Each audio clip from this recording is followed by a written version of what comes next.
Oh, sit down.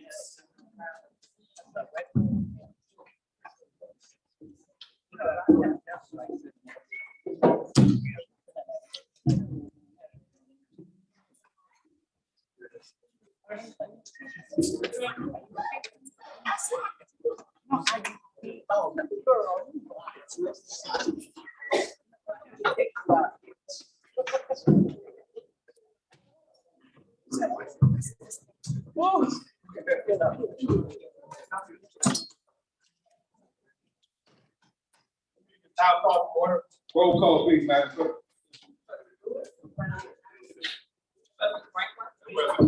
Trustee Bowman. Trustee McFadden. Trustee Jenkins. Trustee Brooks. Present. Mayor Woods. Present.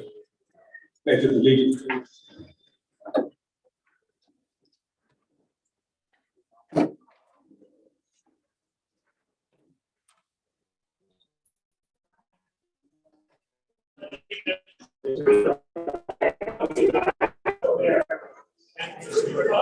For which it stands, one nation, under God, indivisible, with liberty and justice for all.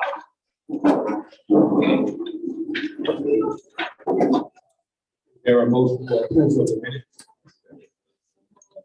Moved by Lewis. Second. Oh, Mr. Mayor, I didn't see it. Right, I didn't see any minutes. I didn't see any minutes, so if, motion to, wait, correction. Madam Clerk, you said no minutes, right? Okay. Absolutely. So I motion to table the minutes till, you're available.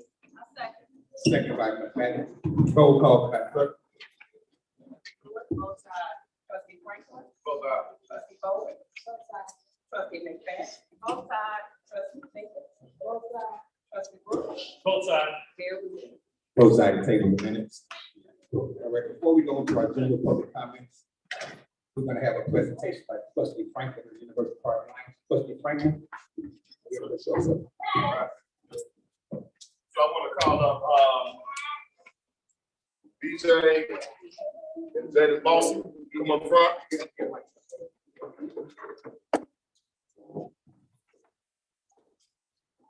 Every time we turn on the news, we seem to see our young black men being gunned down, getting locked up, selling drugs, gang banging, and doing all these other different things. And I think it's important that we take a moment to celebrate some of our young black men in the community that's doing excellent things. So I've had the opportunity of coaching and mentoring these two young men for many, many years. They won several championships with the University Park Lions, going on to represent the Village University Park at the National Championship in Florida. And this,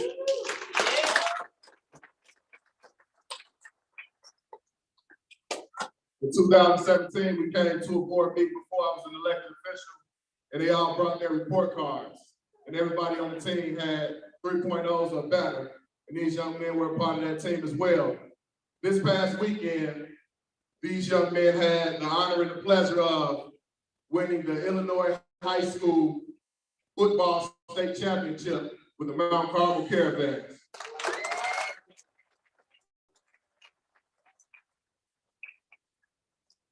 So I wanted to bring you all here tonight, man, to not only recognize your accomplishments, but to celebrate you, because you both have a story, and the challenges that you've been able to overcome is an inspiration to me. So tonight, you guys will be inducted into the University Park Lions Distinguished Alumni Association.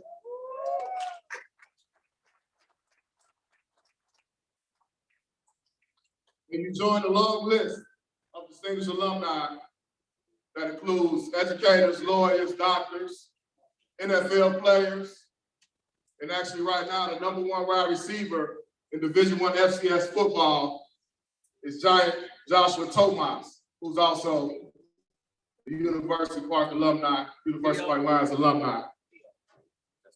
So before I induct you into the Distinguished Alumni Association, I want to leave you with a word.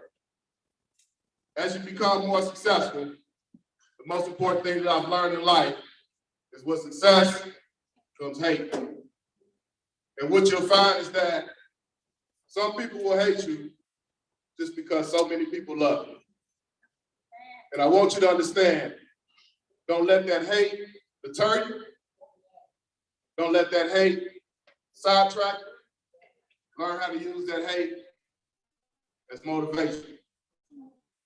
And finally, there's 3 things I want you to take away from today. The first thing is, though we won a lot of championships together, we ate together, we traveled around the country together. One thing we always did together was we prayed. So I want you to remember those times when we prayed as young men together and take prayer with you. The other thing I would like you guys to take with you that you learned was discipline. Because if you remember playing for me, you had to have a certain level of discipline. In fact, you couldn't even stand in the cricket line, talk out of turn, or you couldn't use curse words when you played. Take that discipline with you. And the last thing I want you to take with you is learn from me the spirit of giving back to your community. I've been involved in y'all lives for the majority of your life. And think about the days where I showed up to practice still in my suit for work. And I didn't miss practice. And I picked you up anytime you needed me. When you guys become successful, whether it's the NFL or whatever success looks like in your life, come back and give it back to your community.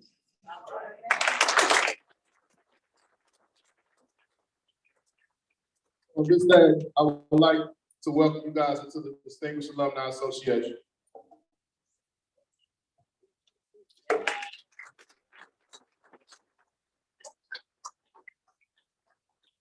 Second part of the presentation, can I have the University Park Line 6U football team come up front?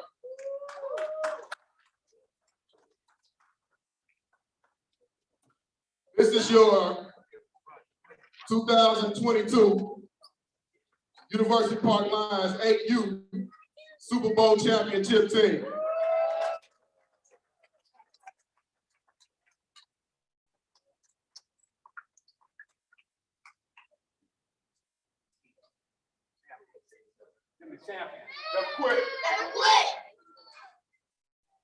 We've internalized how to never quit and never give up. Without me even warning them and giving them a forewarning, when they hear me say, never quit, it automatically comes out. And the testimony that I want to give, step forward right here.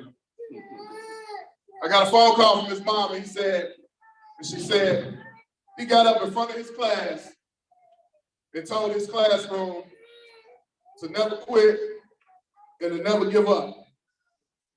And he went on further to say, even if you're down on the ground, bleeding and can't breathe, to never quit and never give up.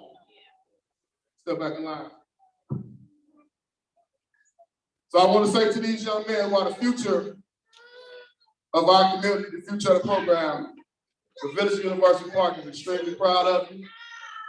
We love you, and we appreciate your dedication to not only being a football player, but being a young man that's involved in extracurricular activities and willing to never quit in life. Let's give them a round of applause.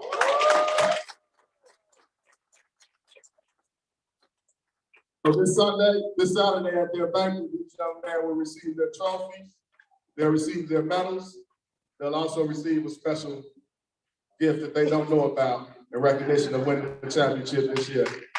Thank you all.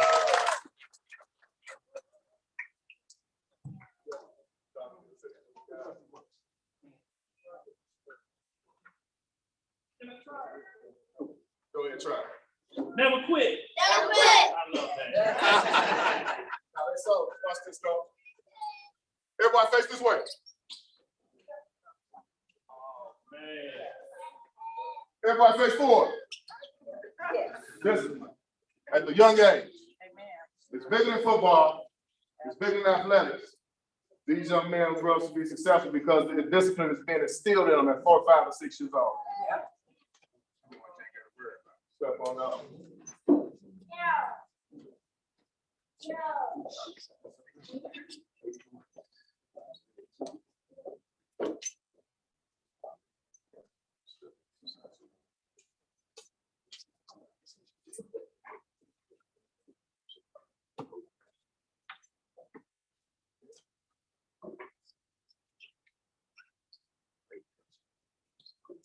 Trustee Franklin, thank you for all that you do with our young people. Yes.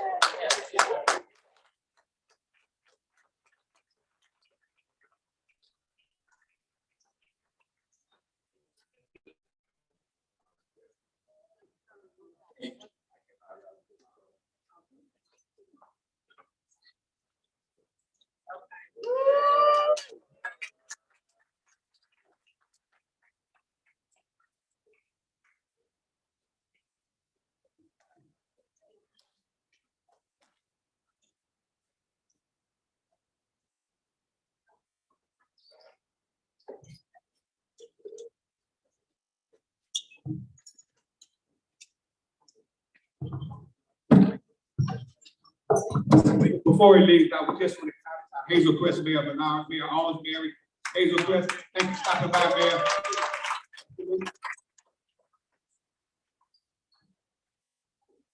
Yeah, any comments?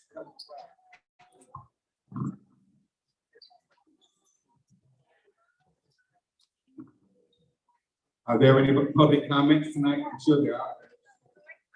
They didn't have the right sign-in sheet. They have that right sheet, but we got the right one now.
Okay.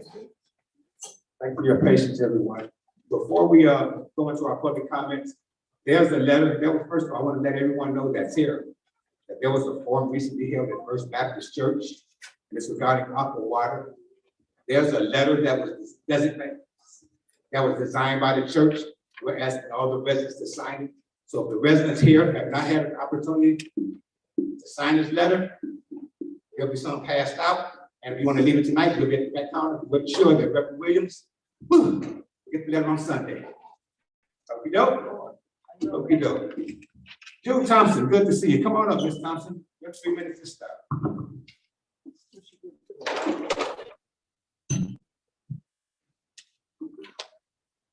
Good evening, board, everybody. I'm Joe Thompson. I have just one question. So I was looking at the agenda, and there's an item on there about the resolution for a company to register vacant property. And I didn't understand that. Why do you need to pay somebody? Doesn't code enforcement know all the vacant property? Okay, does anybody want to address that? Manager? Is that it, Ms. Thompson? That's it. Okay. So right, so we aren't paying anyone, we're actually receiving them. So we have someone here who will be speaking. He's actually on the Zoom. He was gonna come, but he missed his flight. So I do have him on the Zoom, but we'll get to that on the agenda item, but we're actually not paying anything. It's actually a way for us to generate revenue. Oh, thank you. Can you read the question? We don't know what the question is. It's a resolution on the agenda that you referred to. Can you be read? It would, yeah, we'll get down to that. Vivian Covington.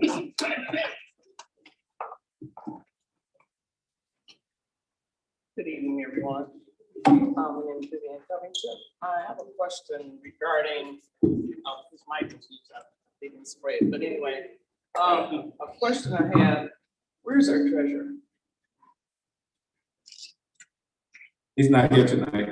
But I haven't seen him for a while. But my question is he aware, or is anyone, maybe I'll ask you that, Ms. Elizabeth. Scott, are you aware of special grants that the treasurer is supposed to initiate for the village as far as funding? Which grants? This is a grant only the treasurer can get something concerned of county taxes. If you can forward that information to me, I'll review it. No, but I mean, the treasurer hasn't informed you. Not that I It know. comes, supposed to come through treasurer's been a deadline very soon. Are you, I see that you have some grants here and programs. I have 4 pages of grants, and I want to know if the village has applied for any of them.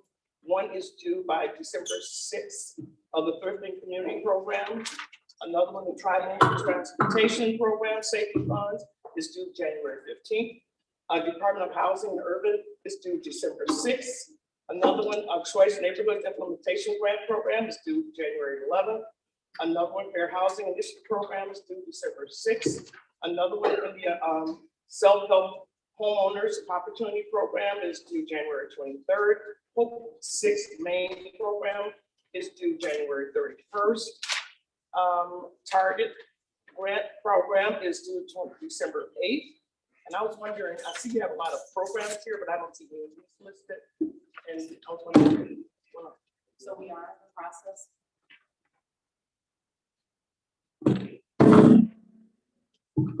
We are in the process of applying for a few grants, and I can give you that list tomorrow. We also had a meeting just today, this afternoon, in regards to some upcoming grants that are going to be coming out, as well as the usual CDBG. So I have no issue sharing that. well, these are from DOT and EPA. Yeah, and there is a housing grant also that we discussed that we're going to be applying. And I was wondering if it's implemented this year as well. I like to see your list to make sure that we're getting all the funding. But the other one that the treasurer was supposed to get is supposed to help you have your fundings from now until you get your taxes back in April. And that should have been applied for a while back. And I was wondering, because we don't need to lose that because our funds are thin, although people go on vacations and everything trips. And we're still at a minimum with our money. I don't see the necessity of those. But I understand that he's going to come here. I'm familiar with this gentleman who's going to make a presentation tonight for the utilities and getting the money. And I hope that we do it right this time, as far as what he's going to get, the one that's going to the foreclosure.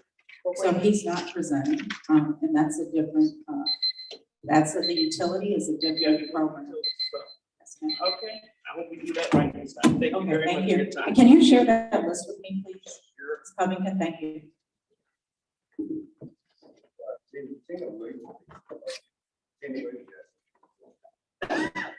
Good evening, everyone. Okay, I have several concerns. One being that we don't never have our priorities in order. You all are going on yet another trip. We don't hear any report. We don't know if it's anything of substance that's going to bring value to our community, but all we hear about is you all are out of town again. The other thing that concerns me is that we didn't get any response back about our sprinkler system.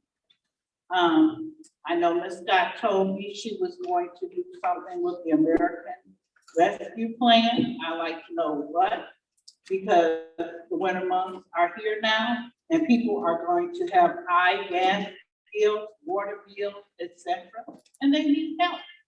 So I'd like to know how that program is going to come to fruition, when it's going to roll out, how much are they going to qualify for, what are the requirements? And like the mayor said, we did have a meeting at First Baptist for the opera. But again, the famous Nina Payne is never there. And she's the one that's representing us. But yet I see her on the mayor's corner, oh, Rudy, Rudy, Rudy, oh, Mayor Rudy, anything for you. But she never shows up. You laugh because you know it's the truth. But she calls you Mayor Rudy. That's her nickname. You play back the tape. So I just want to know, what are we really doing here? Now I see you got some type of water rescue relief plan. A snow renewal plan for the seniors? There's seniors all over University Park. How is that gonna work? What days are they coming out? Because the last time I checked with Mr. Matt, you're short staffed. So are we hiring a new company? And if so, are they really gonna give us some bids? Or is it gonna be Joe Blow and his friends? We don't need that. We need some real honest workers, contractors. And then the last time when we had bills payable, Trustee Jenkins, Trustee Brooks had certain checks removed. We never did find out that those checks get honored or what happened with that. Also, the mayor sends out a beautiful green, not 8x10 glossy, more of a 12x8 glossy of himself referendum. Who paid for that? Where's that money coming from? Is the village paying for it? Is the Antero Group paying for it? I want to know where my dollars and cents are going. Okay, I've been over 30-something years in this village with 5 beautiful daughters I raised. I don't have money to just keep putting it in y'all pockets for y'all to go out and go to Lori's Steakhouse and have champagne and have your 2-story suites and stuff. I want to know the answer. So I hope, Ms. Scott, you being the new VM, that you can give us some answers. Thank you so much, Mr. Wade. You know, you're always welcome to arrange a meeting. I'll be glad to sit down and talk with you I anytime don't you know like. about all that. Question. Phyllis Saunders, please. Can we have some answers to her question? Mayor, may I be recognized? Sure. Mrs. Scott, I wanted to know, did you reach out to the community block club, which is a civil organization that has been in business for about 5 years now? Well, they do have a snow shelter service that the children do. And I was wondering if you could reach out to us in reference to a partnership that would partner with the children, because that's what they've been doing. And it's called the Kindness Club, and it's been in existence for a long time. My daughter is the chair of that organization, and they do coordinate, as well as Trustee Franklin takes children out. And he's had them shovel, numerous amounts of property together. So this is a program that has existed for many years, since the late Eugene Lawson started that. So I was wondering if you would reach out to Mrs. Mary Truss. Also, I was wondering if you could answer some of the questions that our last resident, Virginia Williams, had, because I'm curious for these answers as well, especially when it comes down to the printing and these things that went out to every mailbox. Now, we're not required to do any form of political anything. And so our taxpayers do not have to pay for that. So we need to hear an explanation of why it was done. Thank you.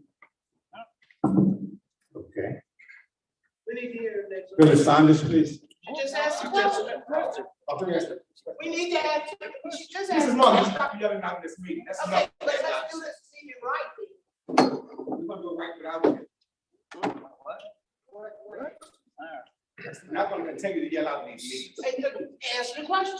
And if you all were speaking to mics, then I won't have to keep telling you all, speak up, talking to mics. Regardless of the tone, it's very important. We continue Okay, to go out and I'm yell out waiting in on these meetings. Ms. Scott to answer questions. A lot of things I do is inappropriate. So some of the questions that were answered are going to be actually touched upon as we go along this agenda. As far as the printing, I'll look into that. I don't want to give a definitive answer as to that, because I don't know. And I think that it is, even though people want me to give whatever answer you want to give, I'm never going to give an answer when I don't have the correct information. So that's the first thing. The You second don't know thing. how the money's being spent. So the second issue was regarding some of the programs that I had announced months prior that we were rolling out. That's also going to be talked about today. As far as the snow program with the youth, I think that's a great thing. I definitely have no issue with reaching out to her. And I think the more the merrier. I think the more programs and people that can help the community, I think it's fantastic. I also need to speak with her, so I'm not, this isn't a commitment to that, but I'm definitely open to speaking with her. Okay, Trustee?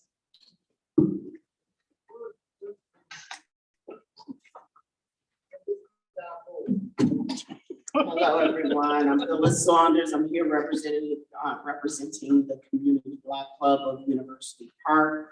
On December 3rd, which is this coming Saturday, we are hosting an ornament exchange.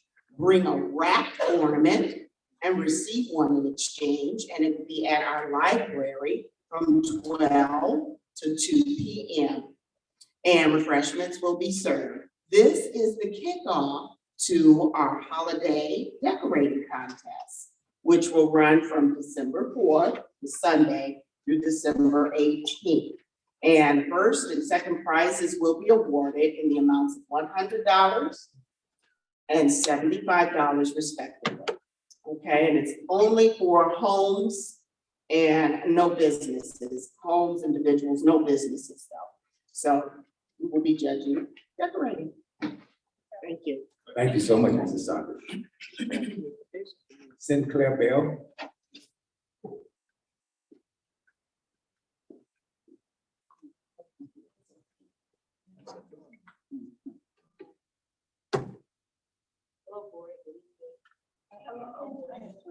Hello, board, good evening.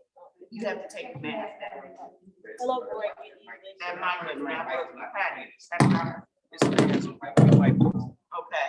Hello, board, good evening. I'm here representing ROTC. I am a chief petty officer of NJROTC, Navy Joint ROTC. And I wanted to let y'all know that I'm selling cookie dough for $25. And can I present this to the board? Yes, ma'am. ROTC.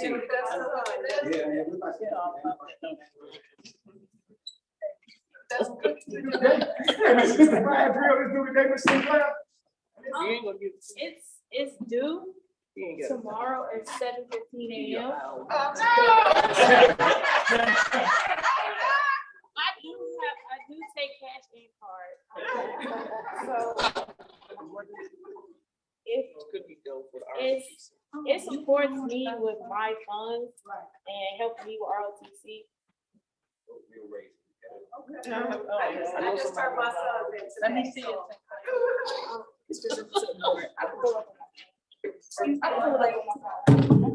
Do you have an additional sheet? No, I don't. I can pull it up on my phone if you like. Okay, yeah, but just because I'd like to pass it around and see if I can get it to one purchasers.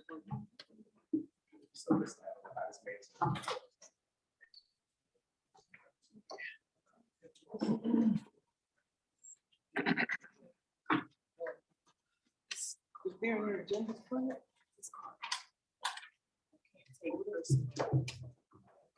Was that Ms. Sinclair? That's the. Thank you so much. Deborah Stroud.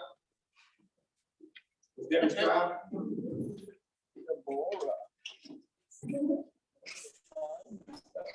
Good evening. Thank you for correcting that. My granddad only called me that when I was really in big trouble. Thank you. Good evening, Mayor, Board, those present, those viewing. First off, I come up here with so much thanks to give. The election in June of this year didn't get more than, I think the count was 798 ballots that were casted. There were over 1,000 for the November election. And I want to say thank you to all the parents. They got their 18-year-olds registered and made sure they voted. I want to say thank you to those older, more seasoned voters for coming out as well. Got out of that. But this is something that we can do it. We showed as this community of residents, for this community of residents, we showed that we can come out to vote. So again, I want to give a heartfelt thank you to all of the voters from this community that voted. Ms. Scott, the snow removal program, just for correction. For correction, there was a snow removal program of youth in the community from the 80s. way before there was Eugene Ross's program, way before this program that Ms. Scott has come up with as well. Just want to clarify.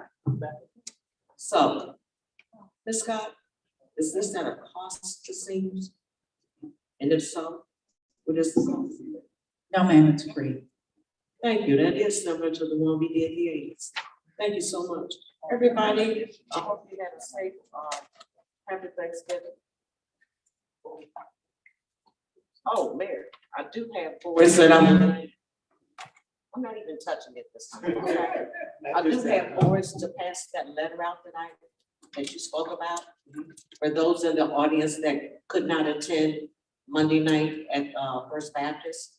So I'll pass these out and I'll have others on the table for their signature. All we need on the form, their printed name, their written name, and their address.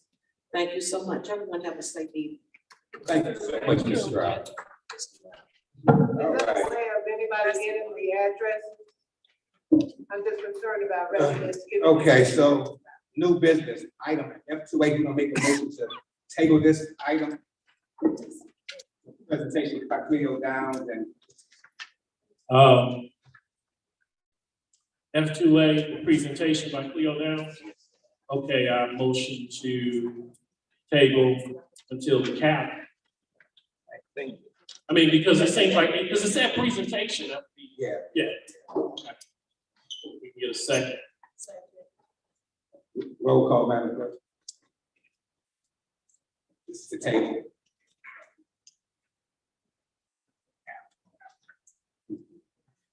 Trustee Lewis, both sides. Trustee Franklin. Both sides. Trustee Bowles. Both sides. Trustee McFadden. Both sides. Trustee Jenkins. Both sides. Trustee Brooks. Both sides. Mayor. Both sides.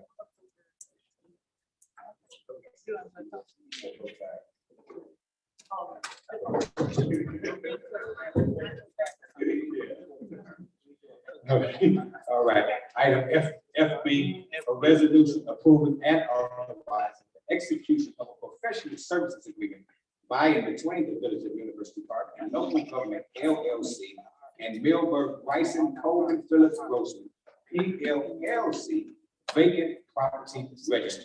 Is there a motion? Moved by trustee Golden, second by trustee Lewis. Question. Question, trustee Brooks. Okay, I'm looking at two things. I see here, it says a resolution. For it, if you go to what's on the iPad, page 4, it says a presentation for discussion and your consideration. So I thought this would be something that would come in the cow as well. Am I reading this wrong? I thought this should be in the cow as well. That's why it was one of the first two items. This was something we discussed previously. Uh-huh. No, No. she said no. No? Has any of this been discussed in the council? I'm telling you, No. I didn't recognize any of So we're passing stuff? So, Yeah. I thought. So if you look down where it says the summary of the request and action of the special meeting, right under that, it asks for it to be a presentation and discussion for the consideration. Looks like some of these things just got mixed from the agenda to the cow. Yes, That was it did. also how it So was- I'm not necessarily asking for a motion. We can put our motion to table until the next available cow. No. Motion to table to, motion to table to the next available cow. This is a cow discussion. There's a motion on the floor, and then there's a second, and there's a question. Did you have a comment, Madam? I just wanted to respond to that. Okay. Yeah. So I thought this was a great program. When I attended the conference, the reason why I love attending these conferences, I've been attending them for about 7 years. We got the money to buy batteries. for about maybe 7 years, and I find them very beneficial because you get to network with a lot of different municipal leaders from across the country. You brainstorm, and you also meet people who offer amazing programs that other municipal leaders throughout the country offer. This is one of those offerings and a way for us to generate revenue. And this is something that I had wanted to incorporate into the budget for discussion. And the gentleman was supposed to come in, fly in, and there was just some confusion on my part. So my apologies because of the fact that we had rescheduled the meeting, but we can table this. Okay, that worked for me. That's all it should be. Oh, yeah. Right. That's a great thing. And we travel, yes. A resolution approving item F2C, a Wait, resolution. we need to take the photo. Yeah. Go ahead, Madam Clerk. Yes.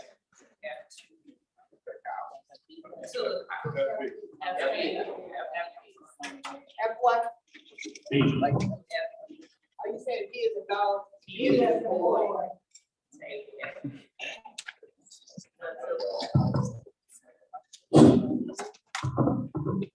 Trustee Lewis. Trustee Franklin. Trustee Holt. Trustee McFadden. Both sides. Trustee Jenkins. Slick. Trustee Brooks. Both sides. Mayor Rivera. Both sides. All right, we'll take that to item F2C, a resolution approving and authorizing the execution of an agreement for property, casualty, and workers' compensation insurance. Is there a motion? So moved. Moved by trustee Brooks, second by Jenkins. Roll call, Madam Clerk.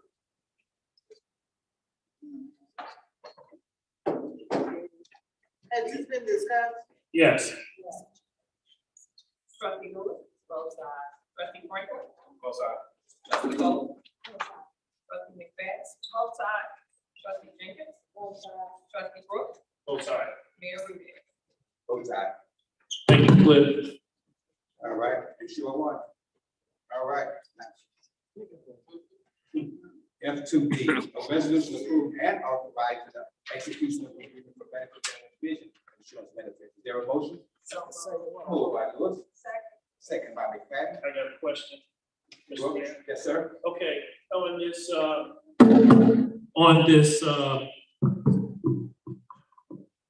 if I look in here, I don't see the insurance. I see the resolution, but I don't see the insurance. So I guess the first question would be, is it just to renew the current insurance? Okay. No, there's no changes to the insurance. Okay, you know it's coming.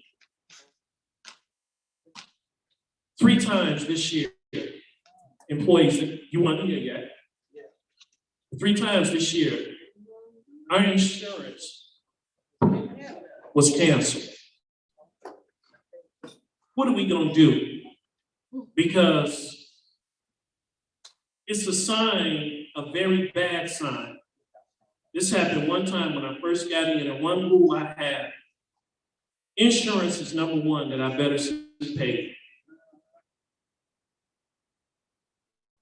When it comes to our employees, it's embarrassing to have both, especially whether you are a injured firefighter, injured police officer on a pension, retired, however we had the program, or a current city worker, village worker, because we're not a city, we're a village.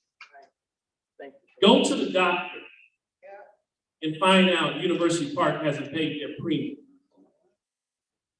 Now, I want to know what we're going to do. I'm going to vote yes tonight, but this has been burning me up. And it's sad that my phone is always constantly ringing with complaints. We can paint a pretty picture all we want to about University Park, but we're going to dig into that tonight. Hello. And the fact of the matter is when we vote yes, this is what I expect. The premium better not, let me hold on, or you want me to get it out, better not get skipped anymore. So, in saying that, Ms. Scott, you're now here. Are we gonna have that problem? I want to hear from the village manager, I want to hear from the mayor, I want to hear from nobody else. I want to talk to the lady in charge, because you and this form of government, you run it. Will we be able to pay our premiums and not skip anymore?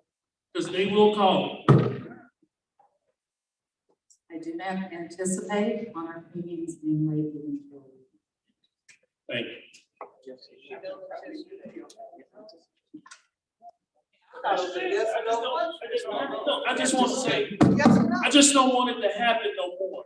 It happened once. Not even the secondary. We charge these mics? He said very anxious.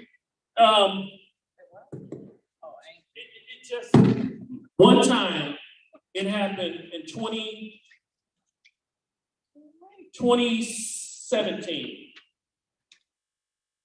It was doing that village manager, it's the switch of village manager. And so, some way, somehow, the premium wasn't paid, and it got back to the board of trustees, and the board of trustees told the village manager, don't let it happen again.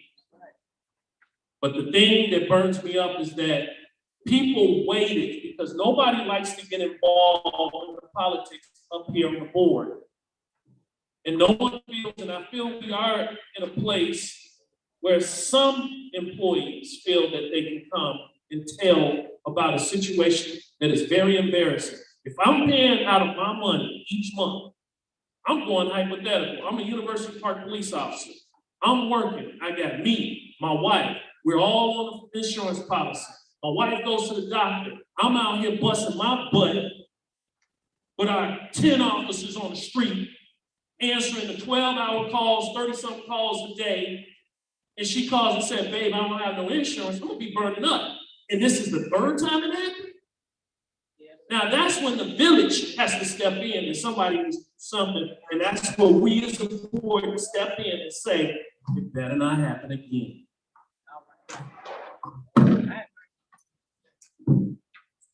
All right, trustee. Guy in public works, come up with it. Roll call. Both sides. Both sides, both sides, both sides. You know how to say. Let's just learn on that 7 day. I'm not a clerk. Both sides. I'm not a clerk. Just get a recorder and some cardboard people. Both sides, Madam Clerk. Told them to say both sides, everything. Joe walk on water. Oh, I can turn the straight down. Lord. a resolution, item F2I, a resolution, F2E, a resolution authorizing a water relief program. Is there a motion? Moved by trustee Lewis. Second by trustee Franklin. Question. Question, yes, sir. Okay. Go to my notes here.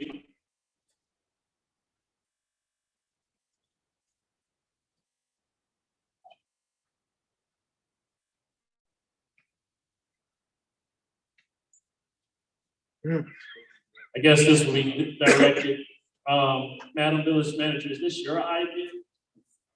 Put on the agenda?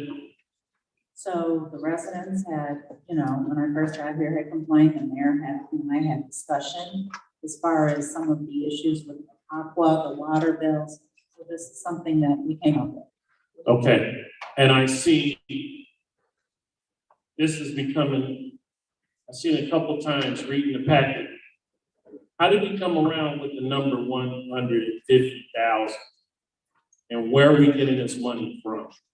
So as previously mentioned by myself at a board meeting, some of the American Rescue Plan funding, this is where this is coming from. So this is not coming out of the general fund or money per se from the village. The other thing is, I was just trying to come up with an equitable number based off of the number of residents here.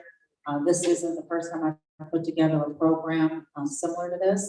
And based off of numbers and the amount of people who respond, this is what I thought was actually quite a bit of money. Okay. Because we just got more money, so we're a little bit under $1 million, right?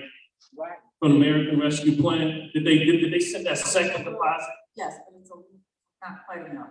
Not quite enough. How much is it It's left? closer to 800,000. Right, right under $1 million. Right. No, not 800. No, no. 800,000. No, that's what I'm sorry, 800,000, right, under $1 million. More than 800. But you said it was like 460. Right, it was in two parts. Okay, well, I don't have the exact number, I don't want to speak, but it's slightly over 800,000. I thought it was over 900. Or Play back the tape. There were two payments. I don't have the exact. I got it on my notes, I should have brought. okay. So she Okay. says 800. I yield my time, Mr. Mayor. Trustee, Franklin. Yes, go ahead. With the LIWA program, it was set up for low income families, a certain threshold, they have to qualify for water, assistance. My question to the village manager when setting up this program, did you take into consideration some of the people that came out and they had this big water LIWA program to help the residents of the village? They missed the mark by $12 and $5. So my question is, are you going to raise that threshold to accommodate some of the families that may need the help that don't qualify for something as simple as $5? So are you going to make it consistent with what LIWA has, or are you going to craft it that'll meet some of the needs of the residents here? So that's a good question. So with LAHI, the issue that I think rising LAHI is that the threshold that you have to meet financially is ridiculously low. So there's a lot of people that are still considered struggling and that are, I don't want to say poor, but they're at that threshold, but they do not qualify for LAHI. So for me, to service the residents, there is no prerequisite as far as income. Because a lot of people have different extenuating circumstances, whether they're taking care of loved ones at home, that provides a different type of stress. So maybe on paper, they look like they're making a certain amount of money, but there's other things going on in the home. And because of the fact that a lot of residents here have been struggling with their water bills and complaints, we do not have a financial threshold to meet. So that way we can capture more residents that can participate that did not or were not afforded the opportunity to participate on trustee. Are you anticipating doing this quickly, or is this gonna be next year, or will it be before the end of the year this year? Because, I mean, some of the people are disconnected. Right. And we need to make sure that they are reconnected prior to it getting, sub-zero and their pipes freezing. That'll cause these families a whole nother different ball problems. So I'm trying to see what is the tentative date, and we need to get this program rolled out as quickly as possible with no delay, because they need this help, and I'm talking about within the next 14 days. Okay. Anybody else got any other questions? You gonna answer? Because I want to read the guidelines that the trustee finishes, so everyone can know. Yeah, so just for clarity, I want to see if the program is just for residents that's on advisory, or is this open to all residents? This is open to all residents. Okay, and then also bring to the council's attention in section 3, authorization and direction, the final line in that paragraph has to be adjusted. It reads, the village manager is hereby authorized to take the appropriate actions to implement the program reference herein, which may include but not limited to the execution of any and all agreements to provide snow removal. So we need to change that language from snow removal to the water. Oh, okay, because it's two of them. Yeah, Yeah, gotcha. yeah, so probably got mixed in there. So I just want to bring that to your attention. Okay. Thank you, Mr. All right. No problem. So the registration requirements reads as follows. Number 1, must be a registered University Park resident. Number 2, residential accounts only. Number 3, must provide current bill. Number 4, only one resident per household may apply. Number 5, first 100 residents, first come, first served. Number 6, application period, January 1st through February 28th.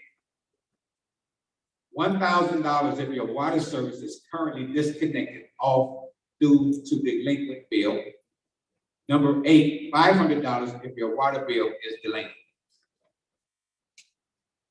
Hold up.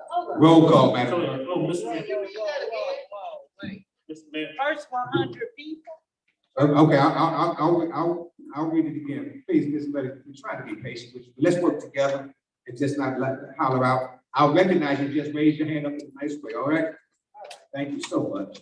Okay, number 1, must be a registered University Park resident, proof of residency, driver's license, whatever kind of proof you may use. Residential accounts only. So if you have a business account that doesn't qualify, must provide your current water bill. Only 1 resident per household may apply. The first 100 residents, first come, first served. Application period, January 1, 2023 to February 28, 2023. $1,000 if your water service is currently disconnected off due to a delinquent bill. And $500 if your water bill is delinquent. Yes, Ms. Sanders. So you're only servicing 100 people. So, Mr. Mayor, I wanted to re-recognize this, right, I actually recognized, that was one of my questions. So, Ms. Phyllis, I have it. So there's a dollar amount, so whatever the board decides to do, then it'd be thing necessary by the board. If the board wants to increase that number. Yeah, well, let me say this, because when we start talking about money and helping people, there are people who are truly suffering. So one point we want to make, if we can push the application more, unless, Ms. Scott, you need more time for 30 days. I mean, mid-December or something, for someone to apply. And the second part, I want to say, why are we stopping at February 28th? Or is it because we want to make sure we watch the amount of money going out? Oh, That is part of it. okay. So there's many components to it. So let me say this. The reason why I put 100, but we can adjust that to more, it's because I have to take into consideration, it can't be, $1 million, right? Right. So if you calculate, let's just say, worst case scenario, everyone who applies is disconnected, which the probability is low.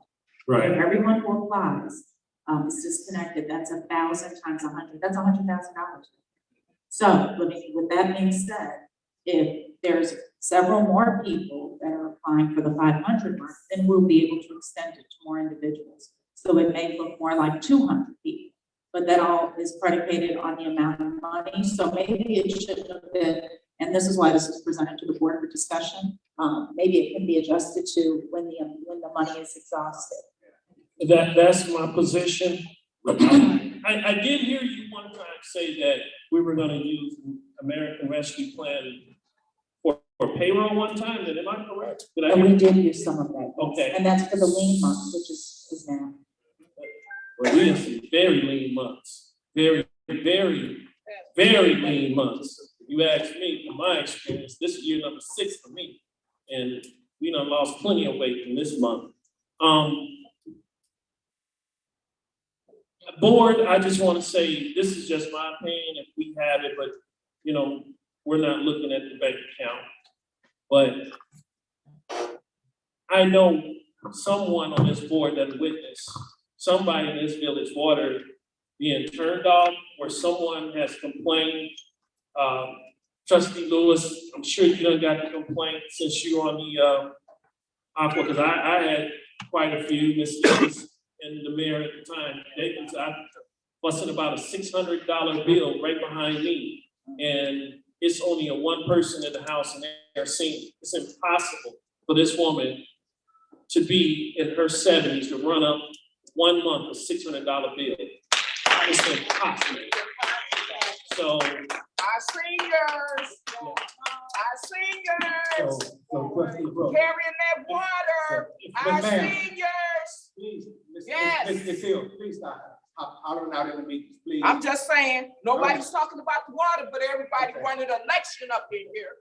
Our water, what we need to live off of, excuse me, I apologize. And So- everybody going on trips around So here. what we'd like to do, let's start it off, and if the numbers increase, and it looks like the numbers are gonna go up, then we just make an amendment and we just move up. But that's something we never had in place, so let's. get something well, started. yeah, because to see on the next part, my thing is that we normally take out tar loan.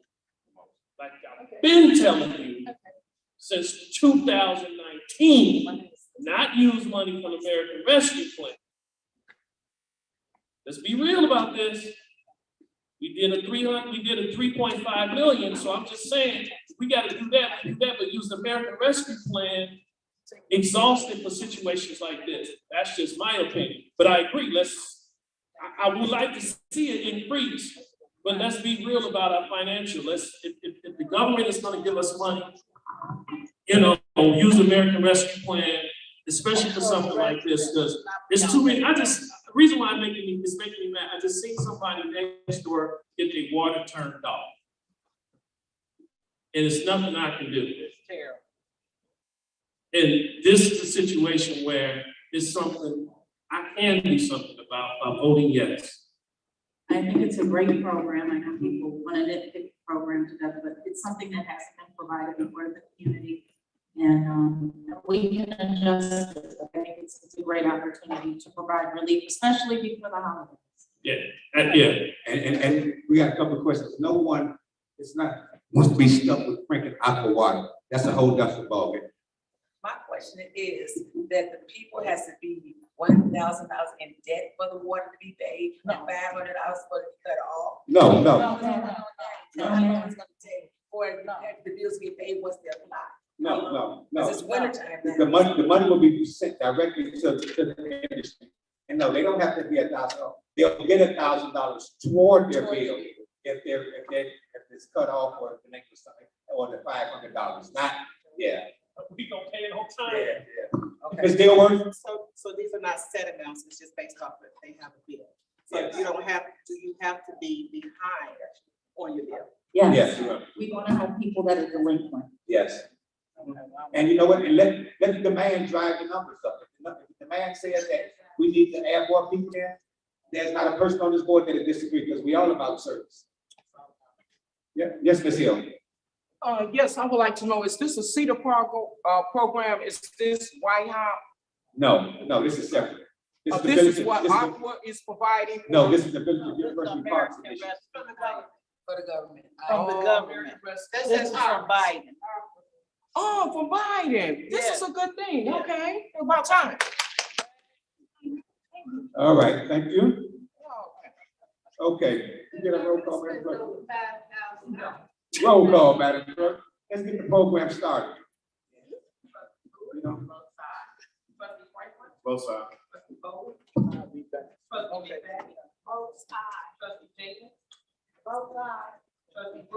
Both sides. both sides. Okay. Item 2F, a resolution authorizing a snow removal program for senior citizens. Is there a motion? Moved by McFadden, second by Shirley, trustee Bowman. Question. Trustee Brooks. Let me read the requirement right quick, wait for your question. All right to it. Registration requirements for this program must be a registered University Park resident. Number 2, must be at least 60 years of age or handicapped or disabled. Number 3, a U.S. veteran. Number 4, residential homes only.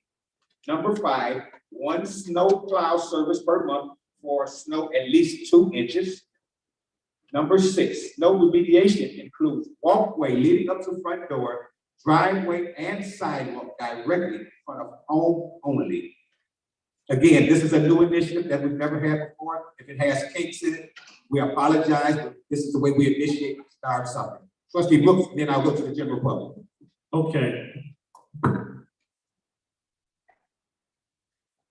I'm glad we come up with this. It's just ironic during this period of time. Because we know what happens in 126 days. What's that? It's an election. Oh, it's an election. Yeah, Ain't no need to dodge in that bullet. yeah. I'm glad we're doing it. But my biggest issue is Section 3. Is that here in Section 3, it reads the village manager is hereby authorized to take appropriate action to implement the program referenced herein, which may include but not be limited to execute of any and all agreements to provide for snow removal. Now we can sit up here and pretend, thank you for my colleague, we can pretend and throw kids out there, kids done did community Zoom. But we also want to make sure that it's not a situation where we're driving and there's somebody homeboy that's gonna get a check from the village. See, we keep forgetting. In a person of authority, one time I was being questioned about bids in University Park. And I told him, I'm be honest, I don't know that. I'm be honest, we really don't do it. So if we're gonna do something like this with 150,000, my first question comes, where's the 150,000 coming from? Don't tell me the American Rescue Plan. I don't want to hear that. It ain't coming from general funds. We didn't even get to bills payable yet. DPW is already bogged down. Matt has about 5 guys over there compared to when we used to have 15, 20. January 1st, Director Biden was slammed with the duties of Metro Station because once again, we weren't prepared for that. So if we can't even plow Metro Station and shovel up there, how are we supposed to pass something like this because it sounds good? I'm gonna be real about it. I ain't got no problems with you, Miss Scott. I got none at all. I thank you for being over in Precinct 7. But you are there with him to soften lies because they were tired of Miss E in this village. That's the only reason. I see you doing great things here, but right here, why hasn't this been done back in 2019? Why has this been done 123 days before the election? We all can get somebody to shovel snow. That man right there, my juniors, I'm proud of them. My kids, they all 18, 19. They're voters, they do their own thing now. I coach high school football, he still have the kids. You call upon Tutu, he gonna bring out 1,000 kids. I know the power he got because I had the power just like that when I came up here on this seat. But he both sides to everything. So in saying that, I gotta go now. this guy, No, come on back here. I want to know number one, where the 150,000 coming from. Section 2, trustees, I have an issue with it. only because of bids. Because it gives the village manager power to do things, and I'm not saying she crooked, but I'm saying if we're gonna set some standards, I wanna see some bids. Before we pump out 150,000, in case 150,000 is gone, because I'm gonna tell you, think about back when, if Madam Clerk was here, she'll tell you. Maybe Cecilia remember in 2019, I kept fussing around January, November to January, when I kept complaining, when are we gonna do the Tyrones? The 150 million that we do. Because I know we can't keep pretending that we are rich. We can't keep pretending.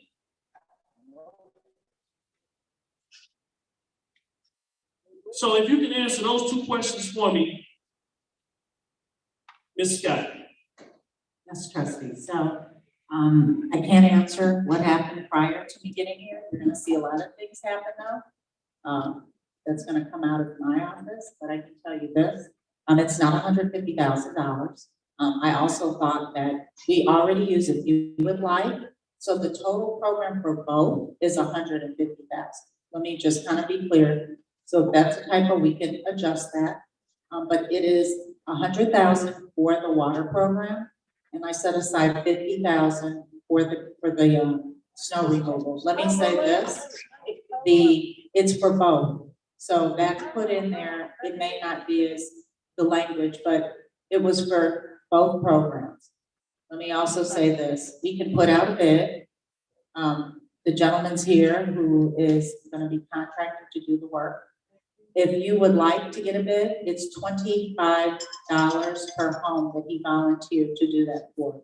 And I need to read again what he's going to be cutting. It is, or snow plowing. It's the front, the driveway, the walkway. And we use him for greenfields, yes, and this entire board voted for this, for him to be able to provide that service of the extermination of the weeds. Now, I highly doubt, just because I will say this, I did, okay, wait, can I finish? Can I say something? No. So when I did initially make. You.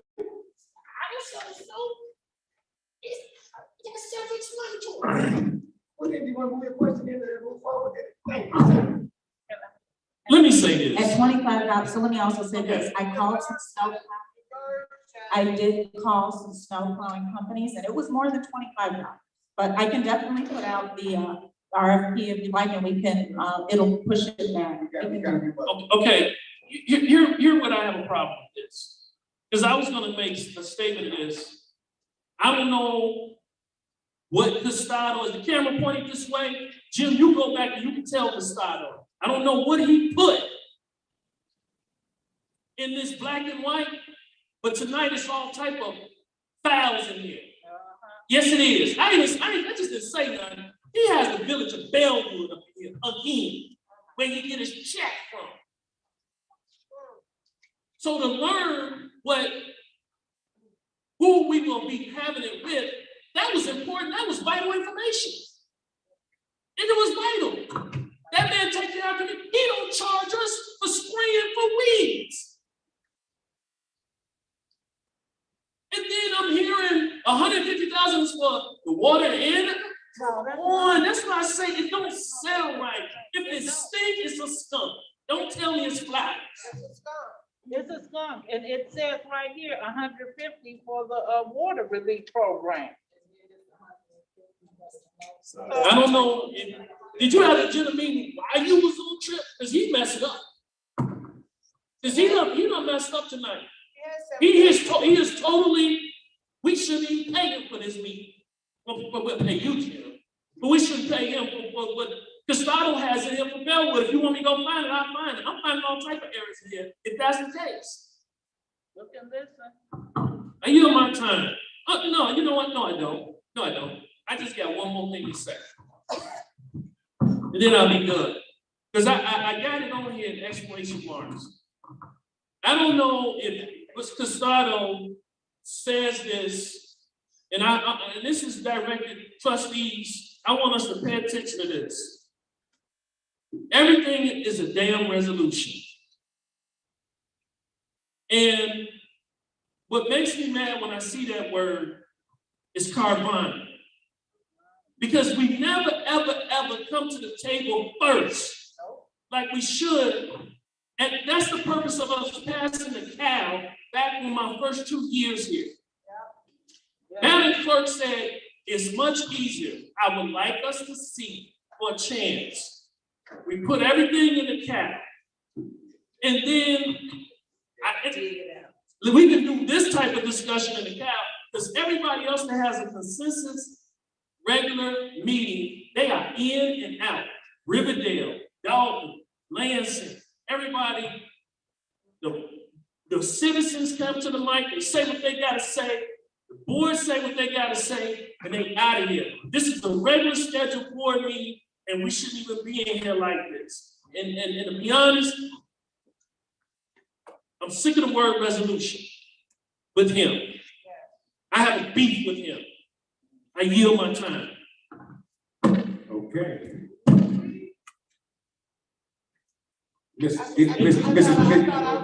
Mr. Dearborn for us. Oh, I'm sorry. Okay, so I know the entire board just heard Ms. Scott.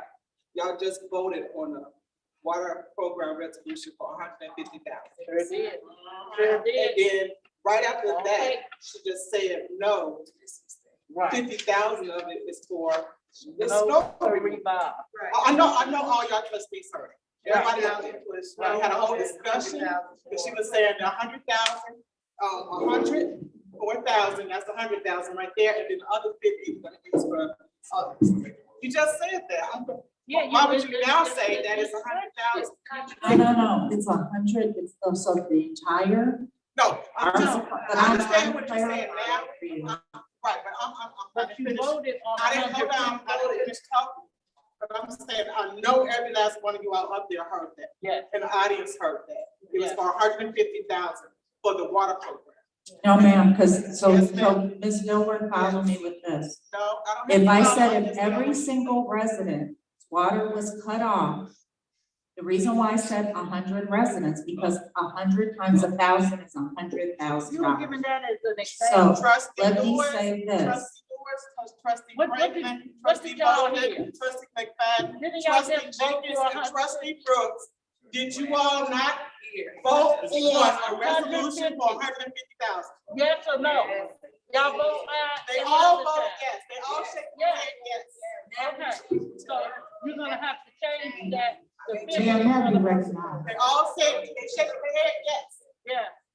And you got the And money, you- so what's if the it was, you problem? did not correct it. Exactly. And then y'all have the money, what's the problem? Because they don't have no intention, Well, it's not right. And then the 50,000, the water, the snow removal program should not be used for ARPA funds. That's No. not what the funds are supposed to be used for. Absolutely not. Did you hear what she just said? Taking money from different places. You wanna talk to us? It's the meeting. Hello? No problem. I wasn't finished, and then, as I repeated, the ARPA funds is not supposed to be used for snow removal. It has guidelines on what the program is supposed to be used for. It's not for snow removal. That's something that the village should find the money themselves to do that program. You can't just pick up programs yourself and just use that money for it. Right. Thank you. Mayor, may I be recognized? Yes, Trustee Jenkins. That's what we need. Village Manager Scott. We need these two. We need clarification. We need clarification for the residents to know what the ARPA funds are used for. Because is it used for snow removal? It can be used for many things. Many things. It can be used for programs, various programs for the community to give back, because the ARPA funding was created with the intention that people suffered during the pandemic. So it was given back, and it wasn't just for the community. I need this to be clear. Originally, when it was given to municipalities, it was to help with payroll. That is in black and Yeah, we white. see where y'all. It was because of the fact that during the pandemic, emergency services still had to continue in the form of police and fire. So it was specifically geared towards assisting municipalities with continuing to run because of the fact that you were at a great deficit. Because you have to understand, when businesses were shut down, that means that you are no longer getting tax revenue. When all these businesses were shut down, they were not functioning. So there was a decrease in revenue as it relates to tax collection, also as it relates to property taxes. So when this program first rolled out and it came down and was passed through the feds to the county, it was specifically used and recommended for payroll. Also, I would like, and it was the option to create other programs. So, Well, for clarification, I'm looking at this, at our documentation. It says $150,000 for the water program Sure and does. $150,000 for the snow removal Yes, it program. does. So we will keep it as such. Amen. Because if you did this and you made a mistake, oh well, the residents would not and will not suffer because it was the mistake of what has happened Hello. with you. So it will be $150,000. If you said it was $800,000 up to the ARPA plan, I would see a problem. We're taking trips. We're staying away for a week. Oh, my We're God. doing all of these different things, buying extra Christmas trees. We're doing all of these frivolous things that are not important. But when it comes down to people's way of life, we are gonna shun back. No, it will be $150,000, and I hope my colleagues agree with me. It was said, and this is what we owe this community. We owe them this. Yes. We're doing what we wanna do. They're gonna get what they need, and that's fine. Free. so let's get these numbers squared away. Let's get the numbers squared away. Trustee already told. So, no, that's not the way it rolls. So we're gonna see, so we're at, wait a minute, so, let's see, so the total is $300,000 or 100. So let me say this, right? If we do the math, and I just need everyone to not argue and just please listen level-headed with the finances. $25, $150,000. The calculation? That's almost 6,000 residents?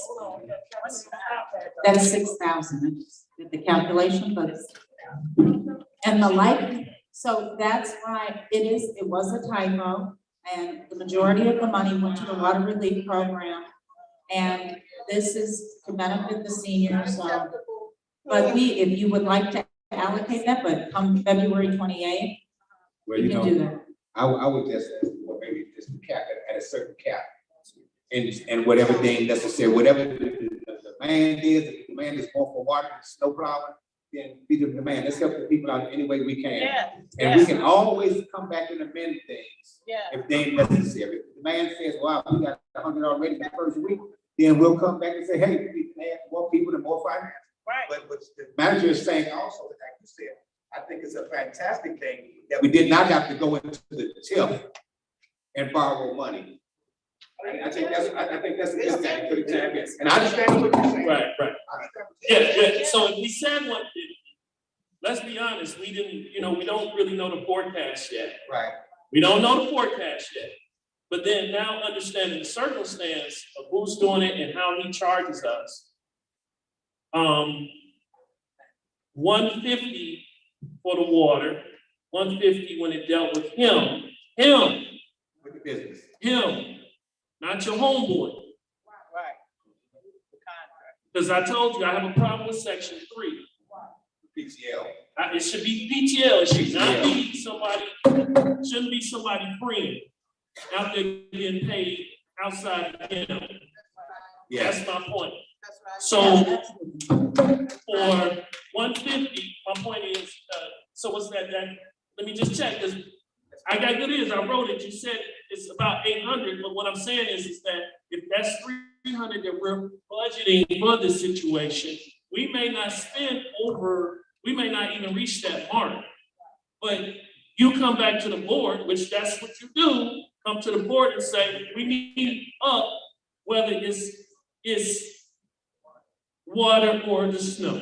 That's how it's supposed to work. Yeah, let's let the man decide on what we need. Now, I can work with that, because I know what I heard. I heard the 150 on the one part, and I heard 150 on the second. And I also want to say So how that do is we- why, Go ahead, trustee Frank. I was just gonna ask the council, so how do we correct the language? Because we just voted on something that said 150 for the water. So how do we fix that so that we can, change it to make sure we on the same page? Make a motion to go back amend. Okay, so I'd like to make a motion to go back and amend. Second, and then with the amendment, put the language in that you want to make the amendment. Can I say this before you all start, doing stuff? So that's gonna be F2E. I'd like to make a motion to go back and amend F2E. Second. Second, right. There's a motion that, Franklin, second by Brooks. Go ahead, trustee. That's it. F2E as well as F2F, I'm sorry. Okay. We haven't voted on F2F, so we don't, right.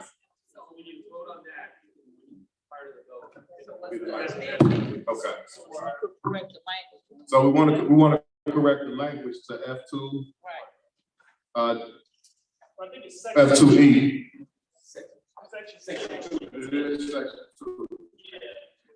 And just for clarity and everybody's agreement, we want to, the language is going to be changed to 100,000 cap for this program.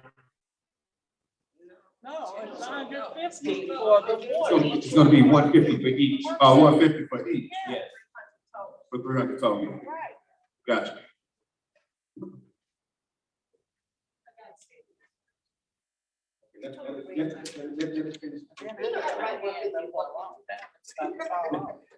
Roll call, Madam Clerk. This is an amendment. I gotta say this There's before you do all there's a motion and a second, and then roll call, Madam Clerk. Right, because if it's gonna be 150, then there's no need to make a change. Right. So that's what I'm saying, it's gonna be 150, if we already voted on 150. If it's gonna be 150, then we're not making a change, there's no point in doing it. Right, y'all voted. So, So if we left if we left it at 150, Then we're good. Then that's no need to change. There's no need to change. go ahead. And keep in mind, it's not to exceed 150. It does, So the right. manager has to come up with that money, so you could put not to exceed 300, but she's going to have to, within her budget. Correct? correct. she would just have to come with another resolution. We just have to have a resolution, and we just have to call them need to amend it. Right, she would come with another We can always resolution. add on, we got that ability to add on. So just to get it started, we can put out the door for. Okay, well, let me ask this, who would keep track of, That's on the match, on the mechanism on who's getting. yeah, right, I just want to make sure who's gonna track, who's gonna. It's me. So I'm gonna be working with some individuals I've identified in the office, have a main number for contact. And Okay. all of the paperwork has to go through me for approval. I will keep accurate accountability of it in my office. And I will make sure that if you would like me to update the board as of where we're at certain points during the program, that I'm more than happy to do that, trustee. It's not an issue. So, I'm gonna take my motion off the table, because there's no point of motion there. We need to vote, Right. now we need to vote on the Right. snow removal at 150. So basically, as it is. as it is. All I right. have a question for Go the ahead. mayor. I have a question for the Lord mayor. have mercy. Yes, Ms. Miller. Okay, I was first. No, I was really over here with my hand. You stated, I'm gonna ask, did you state, you must be a veteran? Those are one of the things that will qualify a person. It didn't say you must be, it says a US veteran is a qualifying person. And then you also said that, they can only, get, one, snow removal job? So, well, that veteran can only get one snow removal job Per month. per month. What about the rest of the winter time? Well, you know, That's the start. We gotta work on it. We can work out the kinks. So it's- I agree. Once it gets snow like on a Monday, and then that's a snow plow was done on a Monday, it comes on a weekend, and it SOL. I understand. We can work out the kinks. We can work out the kinks. That's a reasonable. That's reasonable. That's reasonable. Discussion, because But you you said, voted on what you said is requirement. Yeah, they Once put- a month. Once a month. That's on the water. We haven't. On the voted snow on- plow. No, they We- didn't vote on that. Yeah, yeah. He was just giving us. My some question price. is- Well, one second. This young lady from here, and you. And then. thank you so much, Mayor Rudez, giving honor to all the trustees, board members, village manager, public works. I am very embarrassed tonight to be arguing over our water that we have suffered for 3.5 years. Our seniors have suffered. There should not be any snow removal they have anything to do with our water. I have seen, and I carry that water. This is terrible that we are here today talking about water. We out here on these streets getting petitions signed, and ain't nobody talking about our water. I got a shoulder over here that I never had problems with. I carry it constantly. Thank you, Ms. Hill. This is not good, man. Thank you. This is an embarrassment. You should be embarrassed. The whole board should be embarrassed Yes, ma'am. that we have not solved this problem by now or fought for it more than we do instead of ourselves.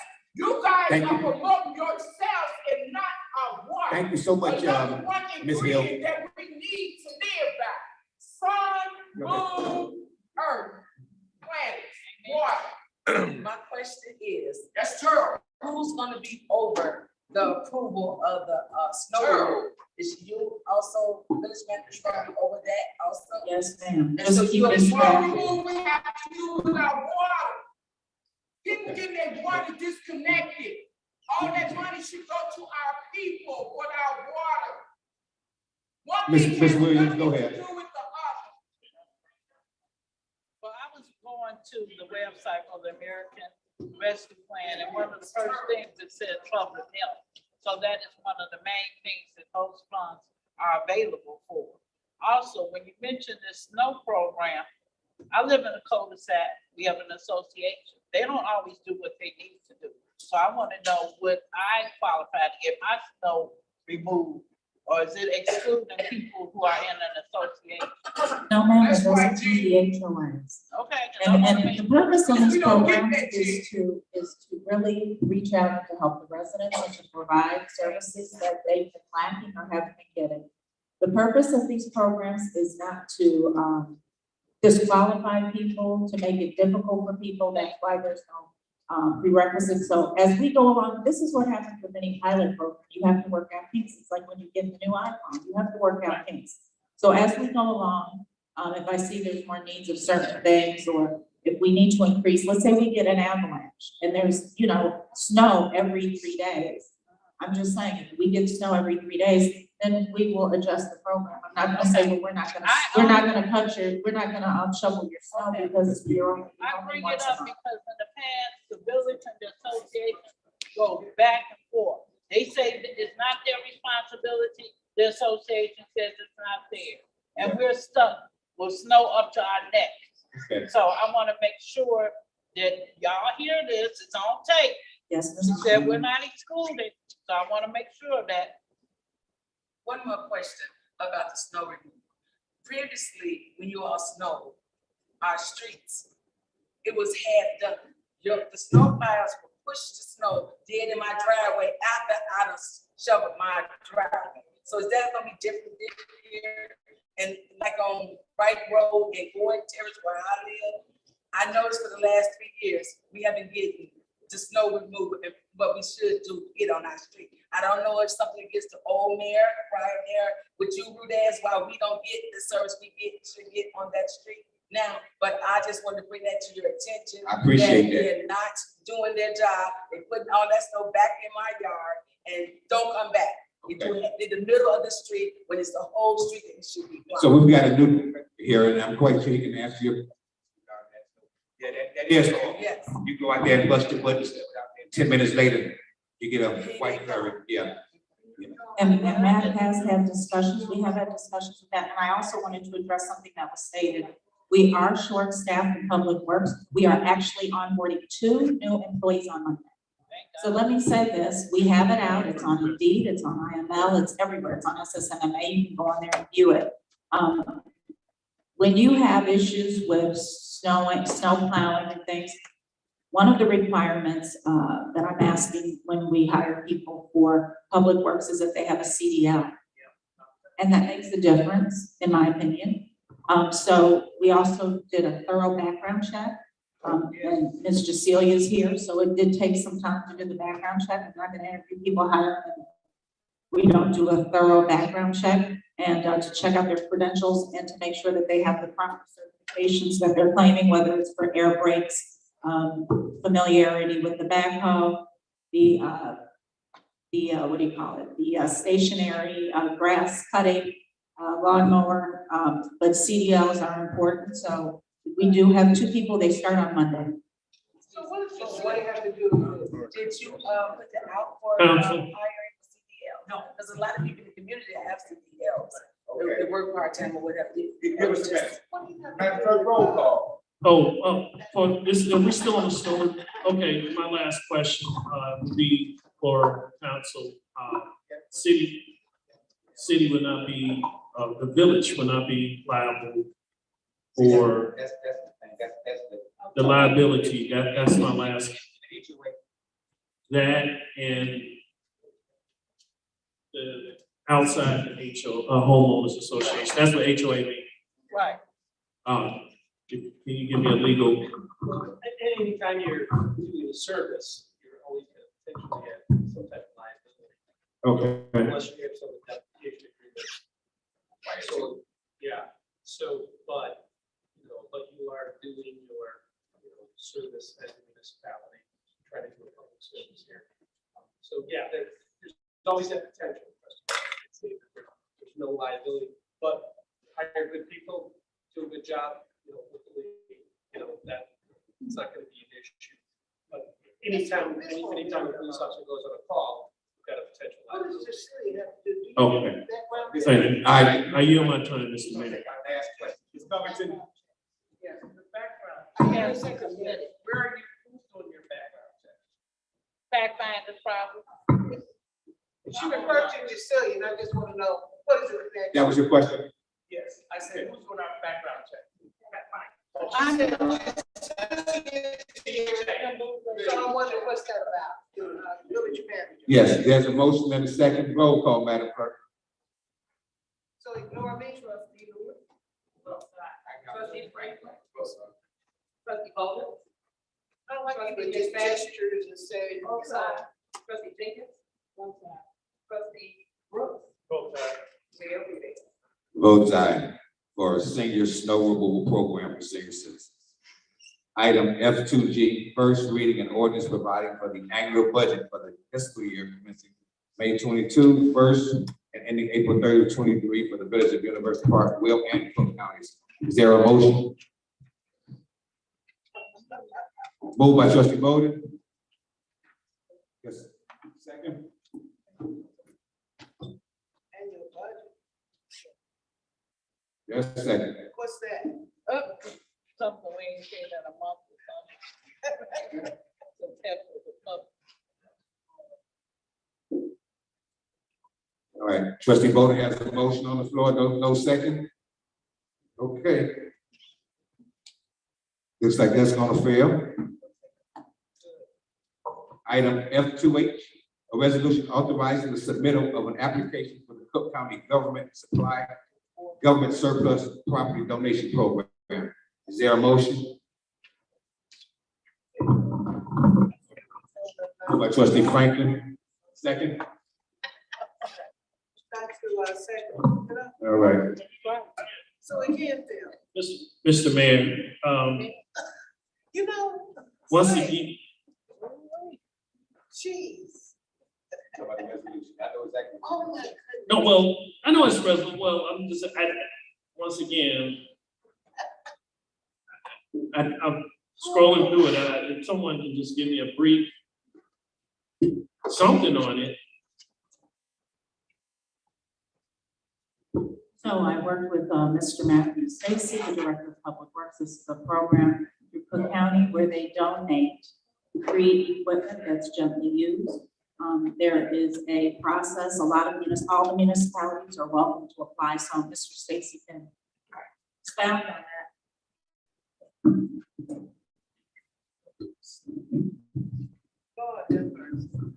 Yes, there was a program in the Cook County Highway Department. They, what they do is they're trying to do a first-time equipment auction. And what it is they put it out to all the surrounding towns. You go out there, look at their equipment.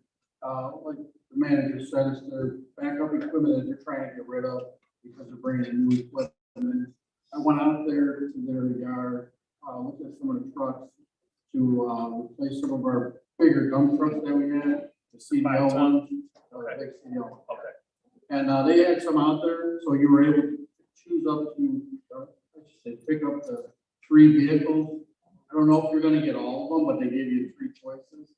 And they're gonna send them out to the towns that are in need of getting some help, with the equipment. What's the status of? Because I know winter of 2018, Manager Pate, we were able to purchase a set of 5 tons. They were used. However, what I do know is that when the snow hit, we had 8 5 tons that were ready to go to plow. Are we up to par with that right now? Yeah, we're only down 1 right now. So 7. Yeah. And what's the oldest? I forget. I know some of them were used. What's the oldest? One of them is ready to retire, right? Yeah, that's the one that's down right now. That's right. That's right. Okay. All right. Yeah, I'm familiar now that I know. This is why we put stuff in the committee of the whole. So Trustee Brooks can just hold high with knowledge of stuff. But yeah, I do remember that's something similar to what we did before. So, and based upon our finances, I hope everyone can hear me. Based upon our finances, that's how we were able to, even though, I'll just reverse my sentence just a little bit. I'm familiar with the program. There were a couple of them. What we did, especially in 17, 18, in the midst of this financial crisis, some of the squad cars that the citizens see, the reason why you see that number 16 were 2016s that were in Texas, and just so happened to be in good condition because we didn't have any money. And in this situation, thank you, Matt, because I do know that it's the same situation with DPW where we can't use those trucks are aging, those trucks are beat up. So I'm still looking, and I'm assuming it said application. Was that just on there as an exhibit? So so this is, I just forwarded to the entire board, Okay. the chain of email. So to just explain why this didn't go on the CAL. And they did explain this is a pilot program. This is the first time that Cook County has offered this program. They realized that when they put out this application, it was for a very short period of time.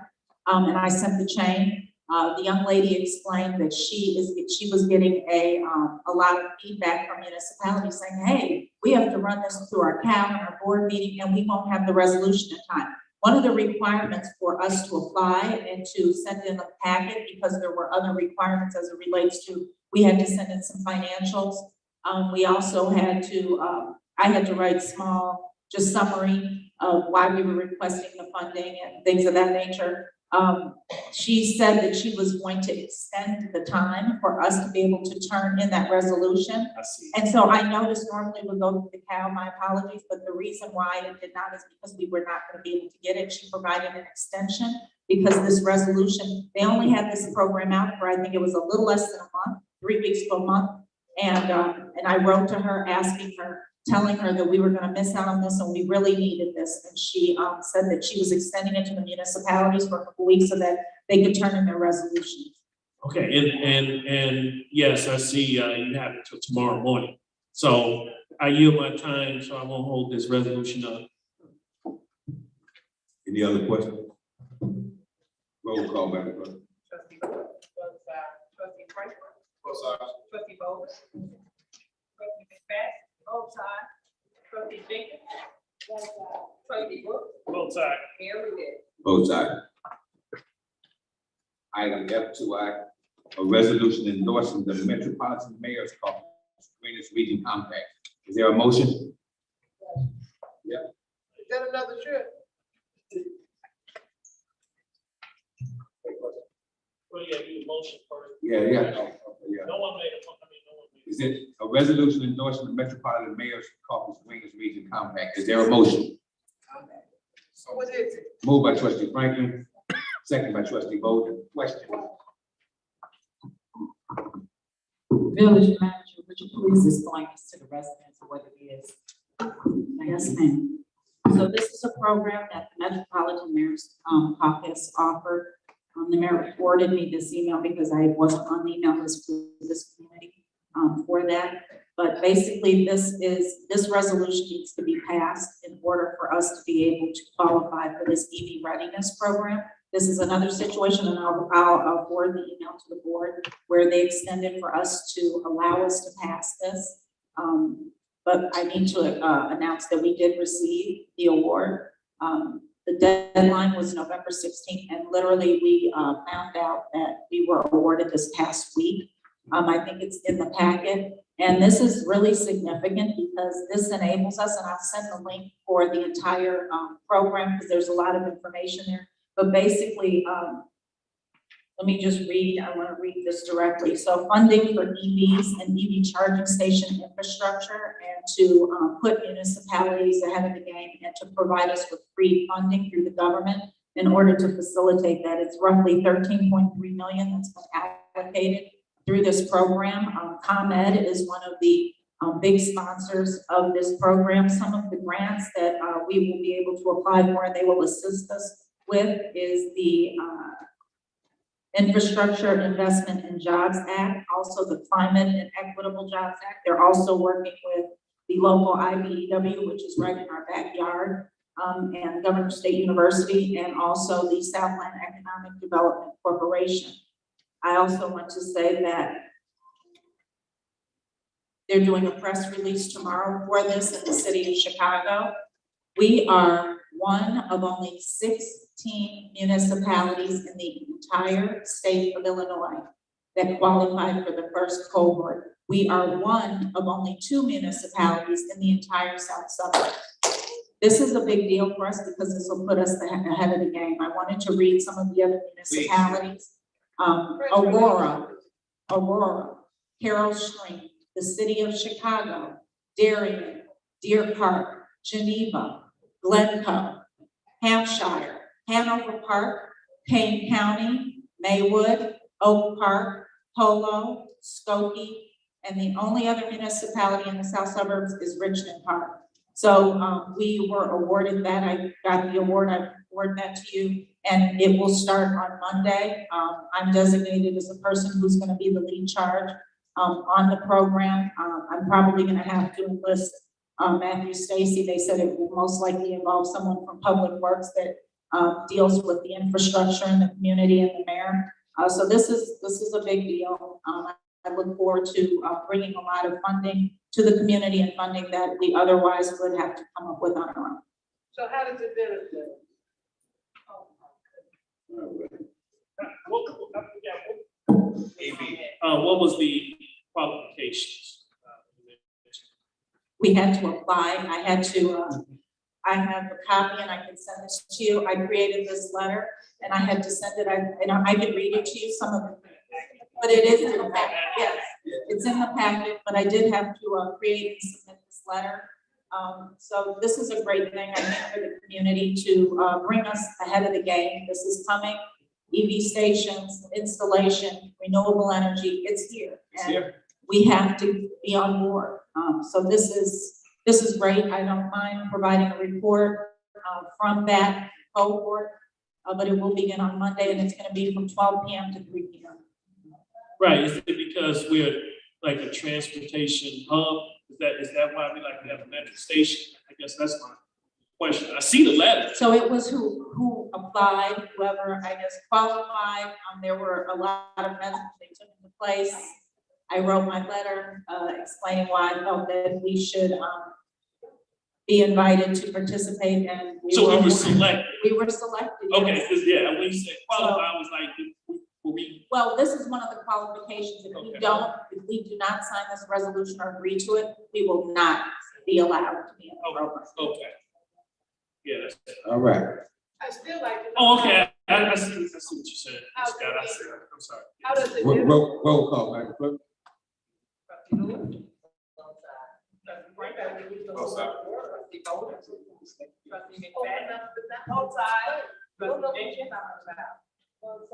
She can ignore me if she wants to, just gonna make these electorate. Both sides. Votes aye. So this is a very good, this is electric charging stations, so we'll have our metro stations on both sides. We'll start having all throughout the community. We'll be transitioning our gas fleet into electric vehicles, so it's a really good thing. So we're in the front of the line instead of the end of the line, so we get the first choice. We're pioneers of this. If I'm not mistaken, we're probably the only black and brown community that was fortunate to be in that first round. So that's a great accomplishment. It's just a little bit down the line. So great work for the Village of University Park. That's it. So poor report, I just still want to know. I got the appointment to the Moles Committee. What's her name, Mr. Kelly?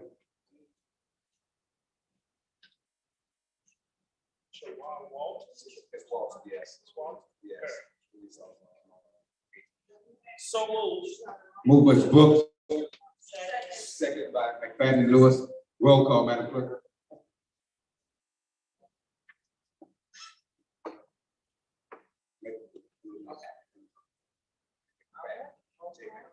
Trustee Lewis.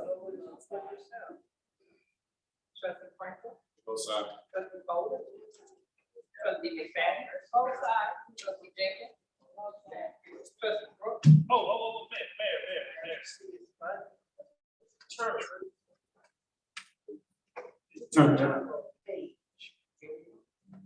We didn't pray. Well, I'm just saying. It's 2 years. So in 24, 5. Right. They want to write that. Yeah. Okay. Yeah. It said to determine that. All right. And my vote is aye. All right. Both sides. All right. Our next item, our favorite item of the night. Attached to your approval is a listing of general operating expenses for the great Village of University Park that has occurred on October 26th, November 29th, 2022. General Fund 374, 315, and 56. Road and Bridge 8,375 and 63. Town Center Fund 7,292 and 62. TIP 4 1,618 and 50. And TIP 5 9750. Payroll Fund 3,919 and 74. With a grand total of 395 619 and 55. Is there a motion? Moved by Franklin. Second by Bowden. Question by Brooks. No, question. Question by Jenkins, Bell. All right, y'all switch speeds up on me, huh? All right. This is gonna be. You know what I mean? I'm glad you heard me. Check 109 407, it's on page 1. $7,350. You take them kids, so you don't get none of that. Nina Payne. She couldn't even come to the pulpit. Thank you. Folks good about Ms. Payne. What's the second? How much? This is 7,000. Her contract is for 5,000 a month. So how is it 7,300?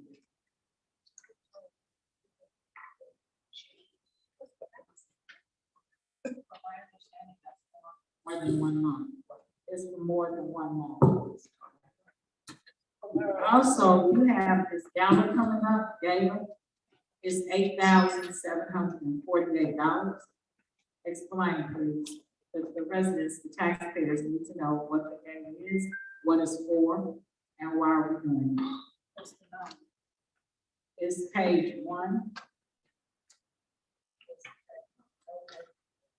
106. 441.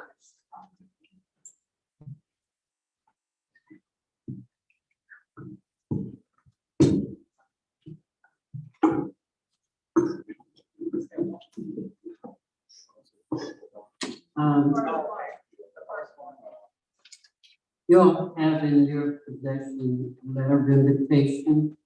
You have a business directory that will be given to the individual. What is happening is all the businesses in the industrial area and other commercial vendors in the village, they're being physically taken an invitation or invite to this gala.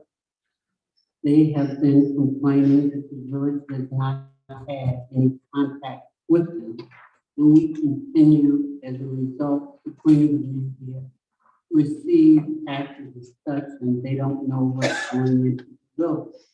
So one of the things that happened is I became director of economic development, the mayor was the village manager, and the economic development liaison determined that there needed to be a network system because in some of the visits within the industrial park, we found out that there are a lot of services that can be intertwined or solicited by the other businesses, but in that, they don't communicate with each other, they don't know, so rather than those dollars circling, a lot of those dollars are leaving out of the community. So this will be a comprehensive networking. It's going to take place at Governor State University, and they have to call in to RSVP. So these dollars were to, in fact, pay for the rental of Governor State University, the Hall of Governors, and to pay for the caterer and the entertainment for the event. And that's what this is. And as your invitation indicates, December 15th from 4 to 7.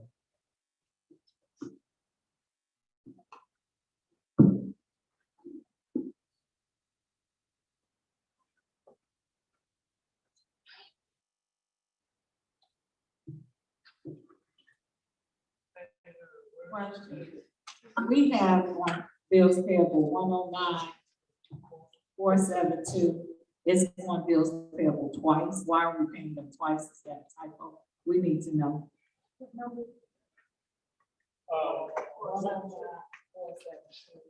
then 106-441,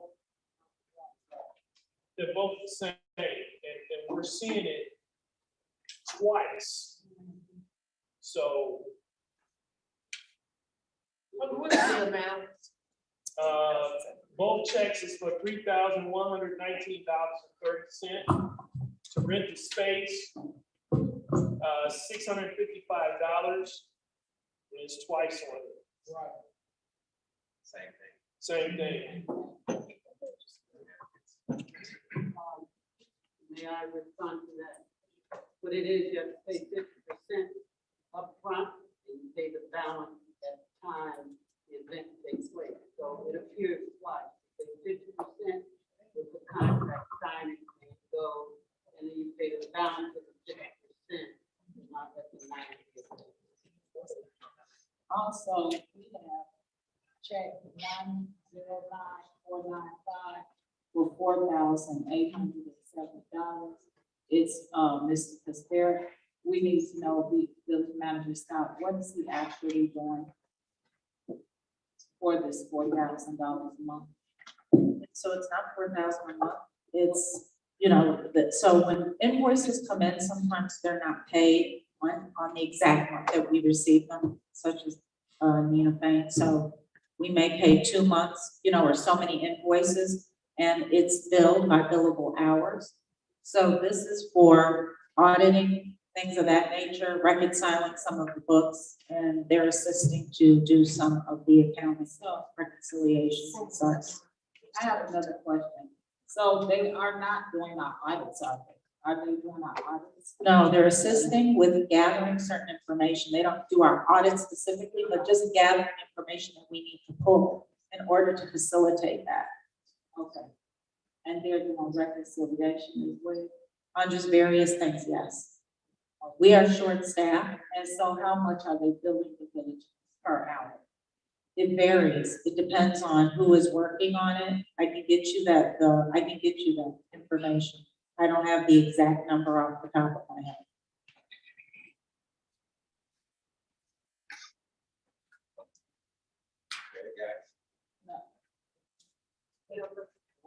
I do, I encourage everybody, appreciate the ones that sometimes, One more. read that package, kind of ask those questions before we get to the board meeting. Okay, that's your choice. I'm marketing and print publication. This was 11/04/22 and 11/05 is 106/439 and 106/440. Now I'm trying to understand $4,000 for what? And then an additional $5,000 comes to $9,960 for a publication of what?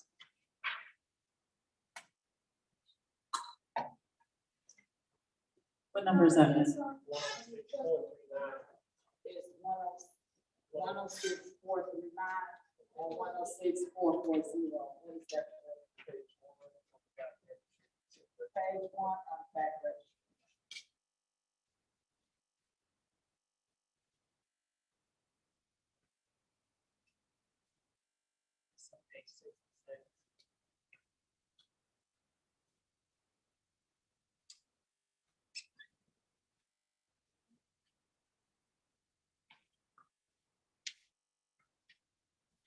I'll look into it because I'm having issues finding it. I have it printed out, so it's not on here, but I can get that information to you. That's not an issue.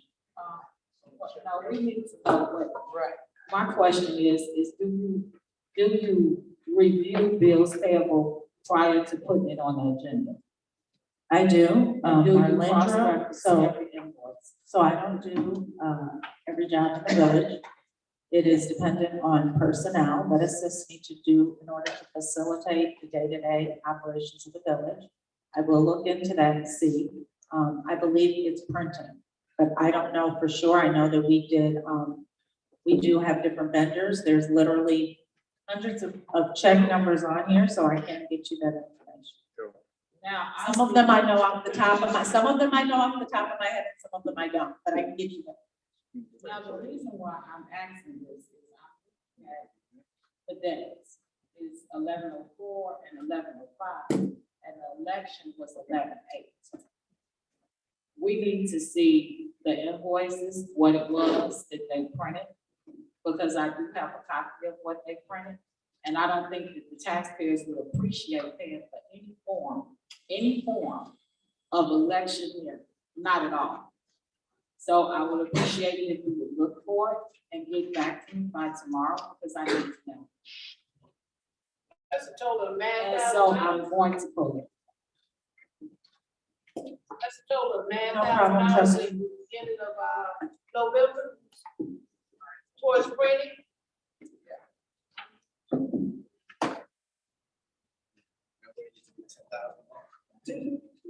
We're not here to pay for anyone's election, anyone's campaign, no one. That's not the taxpayer's job. Because it did not say what it needed to say. That's why I'm questioning. What else could it be? $9,000. So what's the next action? Sound like the newsletter. Ms. Scott, I'm gonna try this. I don't think I actually,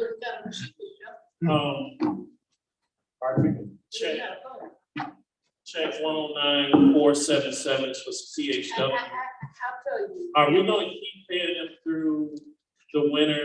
The reason why I'm asking that is because when you look through this so-called budget that was sent to us yesterday at 4 o'clock, I think it's unfair when someone said, give a call before the question report. If you have these questions, it's unfair for the trustees to receive documentation on a Sunday night in the middle of fantasy football. I'm not going to look at no budget or any of that mess when you could have gave it to me 2 weeks ago. We could have had a budget hearing and all that mess. But I'm looking here and we don't have a line item for the golf course. But yet, they're steady coming out of the general funds and we're constantly paying them a check. And we're constantly paying for items that they want fixed at the golf course. And so I'm getting confused, and Ms. Scott, I know you didn't know that you was diving off the ship to the water sharks. I'm sure you've been there before, so you'll be all right. You can swim. You can swim. But CHW group is an issue. Are we going to continue to keep paying these people when the golf course is closed?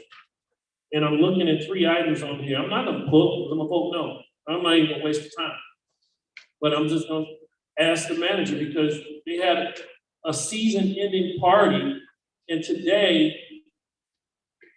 Deer Creek was full. When I was out walking today, knocking at some doors. I knocked at doors too. Right over there, I was there today, put it on the map. They were full. But our golf course, it's like when somebody want to come to work. How much are those 3 items? Well, let Ms. Scott, if she can answer it, but we're going to continue to go through the contractual agreement with CHW group because I mean it to me it's an issue. And then even, maybe the next budget is sent to the trustees won't be 13 million, close to 13 million when we only really revenue about 8. And the golf course is getting them. And I'm counting on the back of my, this is just me counting off the top of my head. They gotta be about I'm gonna touch maybe about 4. They're about 1.4 million. We don't gave cash money. Cash, I call it cash money. So the check is 46,116. And then we also give them the 4,500 quarterly. So are we gonna go through this, Ms. Scott? You the new village manager. So if the board so decides to go in another direction, so be it.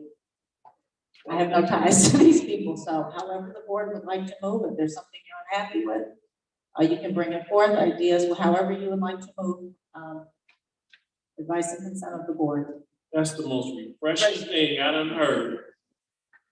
I'd like to hear something from the trustees. 45, 40. Trustee. I got a question. Mr. Mayor, I yield my time. Listen, I just got a question, just doing a reflection over the golf course finances, because that kind of concerns me, because I was talking to Mrs. Kelly. So I asked Mrs. Kelly to do a review for me, since the village has owned and operated the golf course. Actually, I asked Ms. Webb to get it for me, from 2005 to 2000 and 11, I think it ran a $1.3 million deficit on an annual basis. The other group that came in was about what, it was about 850,000. And this group, I think that we capped off at $592,000 a year. Is that what we did? If they weren't to exceed $595,000 or $600,000 on the annual basis? Oh. It's the current CHW group. Actually, it's backwards. Actually, it's backwards. So what it was when See, so I was here then. right, when you were here, you guys didn't know. I'm not going to say his name because it still was criminal what he did. He took money out the tip to keep the village afloat. He shouldn't have been taking money out the tip to pay for the golf course, pay for salaries, keep paying. You guys didn't know. He should have did it. And when at towards the end, when you guys did Billy Casper, Milton Payton did that contract where you guys agreed that worst case scenario if money went out. Because remember, we were supposed to keep money threshold. Am I correct, Ms. Kelly? There was supposed to be money, a certain amount of dollars supposed to be kept in the bank. That's different than CHW receiving a check.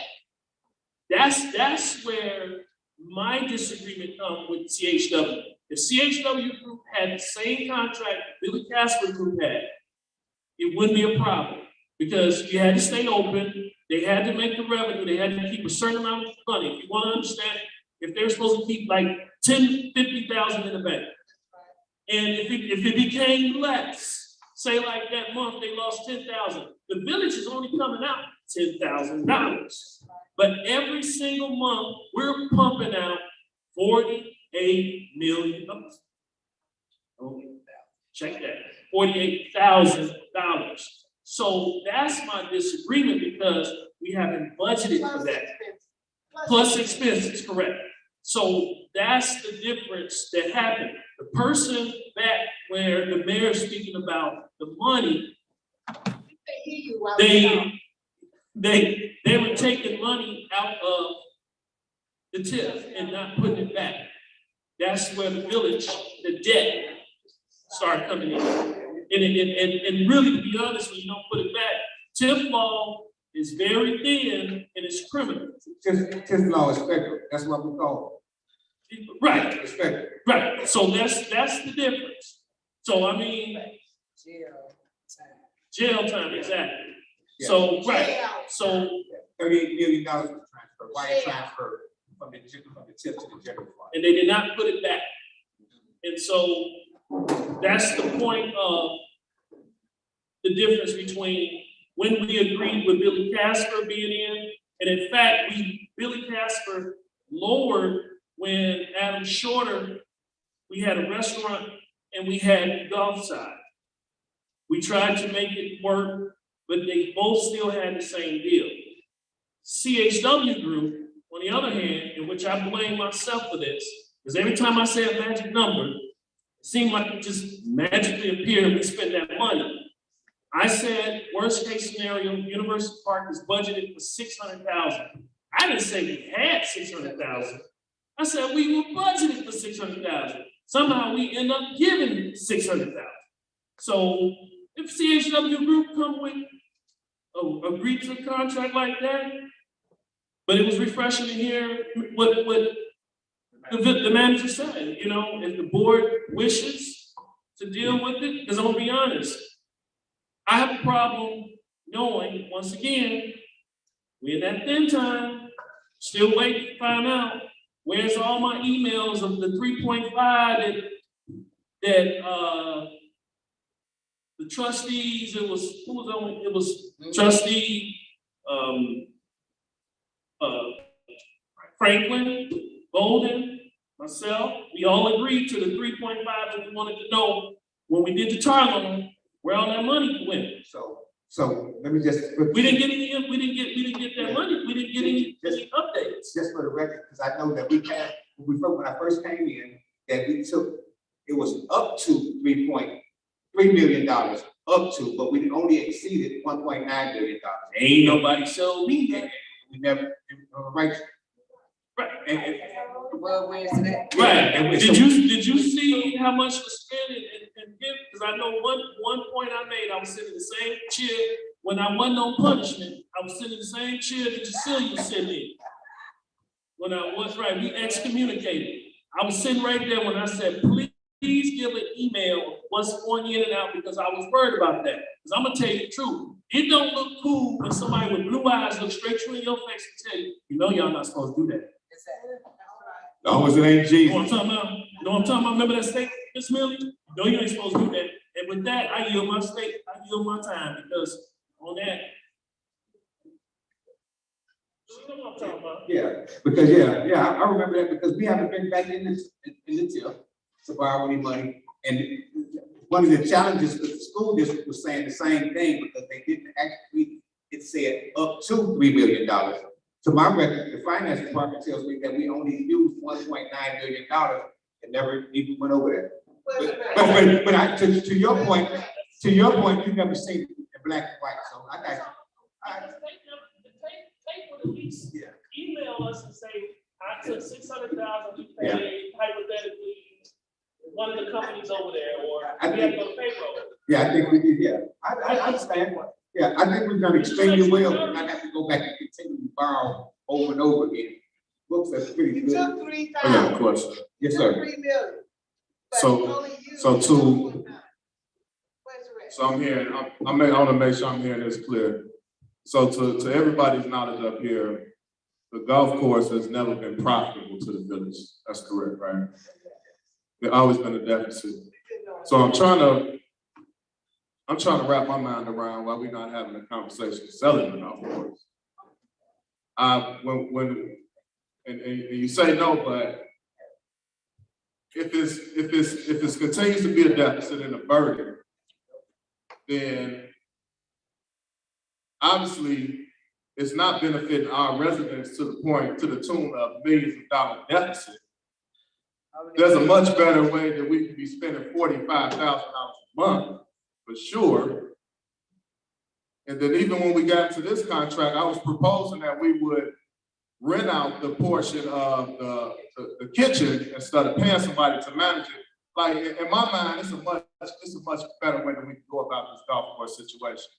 It doesn't make sense to me to pay $45,000 a month when there's so many other things we can invest in for $45,000 a month that would have an immediate impact on the lives of our citizens.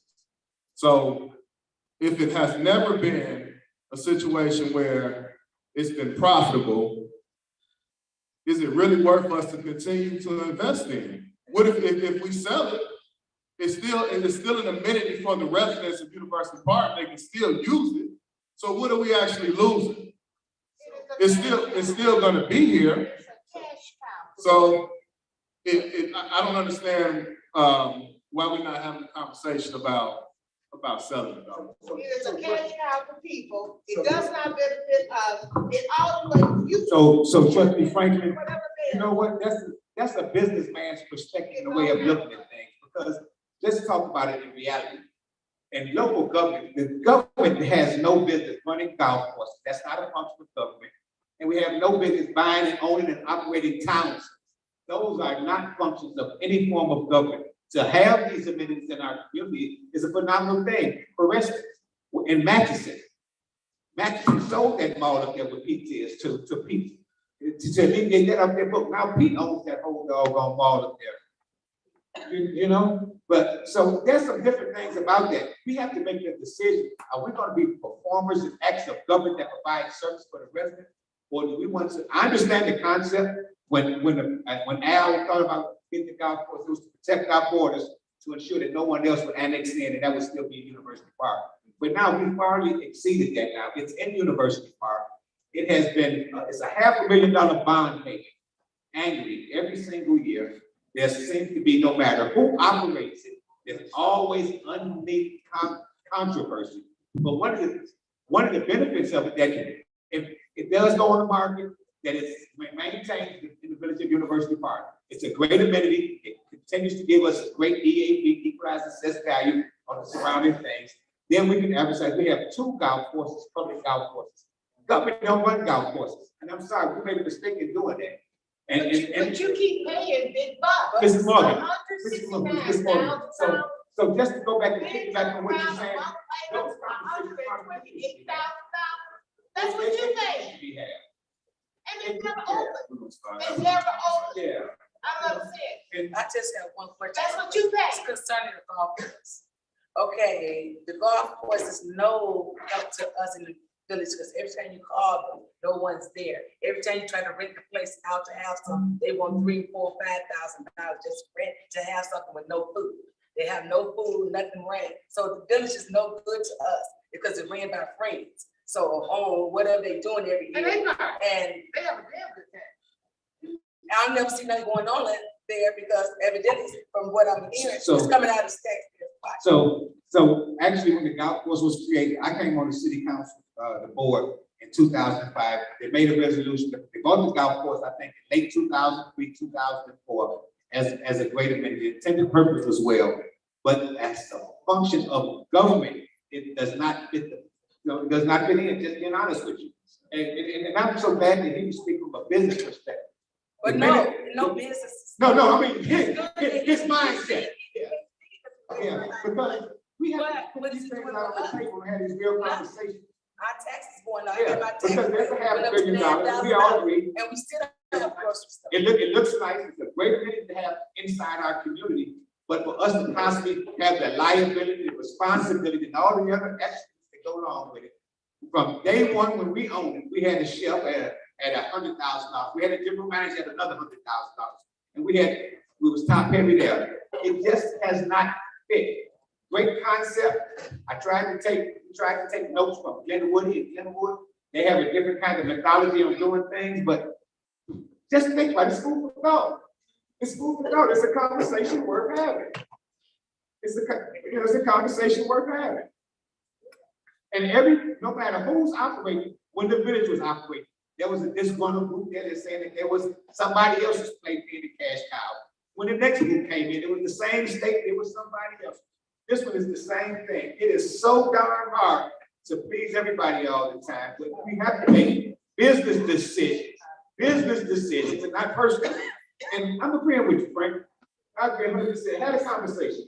The town center too. We cannot put the $1 million+ into this town center that it would take to get this town center up and going. With someone like Pete that was spending millions of dollars in this town center, look at that. They would invest and make it, they won't let their money go to waste. It alleviates the village burden. We can get a service back to the residents when they deem necessary, and we'll probably have a lot more vibrant towns. What is needed is better leadership. Well, Mrs. Morgan, Mrs. Morgan. Business-minded people. Well, we talk. Better leadership. All right, we're going. Madam Clerk, roll call. I just wanted to throw a question, not a question, but. After this roll call, man, this is your work. I don't mind. There's somebody in here that know what they doing. You got all these folks that don't know nothing.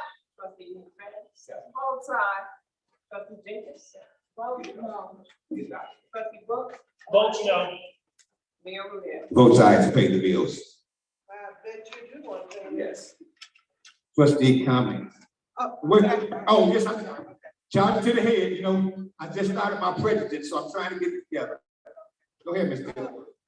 So I agree that I do feel that the golf course has been like a burden for University Park, but that's only because also the management and also we had a bond that we had to pay. We had to make sure we take into account that bond would be over with in 2 years, I believe. No.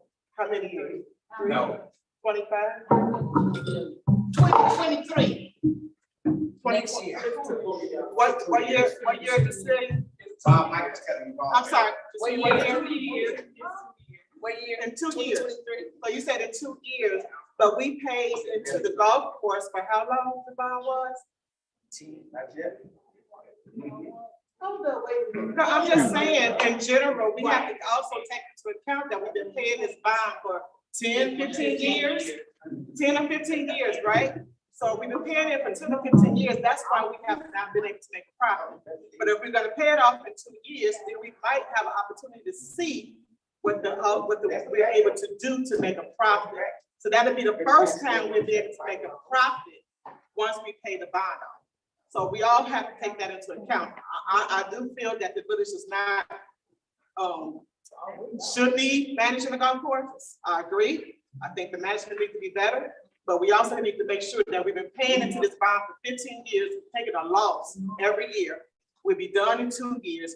We will be able to have a profit maybe after that bond is paid off. So we got to make sure we look at each angle to say what's best, since we've been paying into it for 15 years. You should have some money been borrowed off, the golf course, because the golf course is supposed to be paid off 2023. That's what I thought. Now you saying 2 years? Saying that 2 years. 2023. That's what I remember. That's 2 more years, that's 2023. I remember. What's that? What's paid off, you saying? The bond? The bond is supposed to be paid off. I wasn't thinking that bond was created. What was the bond, a 20-year bond? 2024. Yeah, toward the end of 23. Okay. Anyway, no, We've been go paying ahead. into it for 20 Trustee comment, trustee Brooks, you got anything tonight? we able to make a profit. So we Alright, gotta take I that got into account. Trustee Jenkins Bell? Collateral. We need to go. Yes, I'm right. No? That's okay. It has a post right there. Trustee McFadden? Doing good.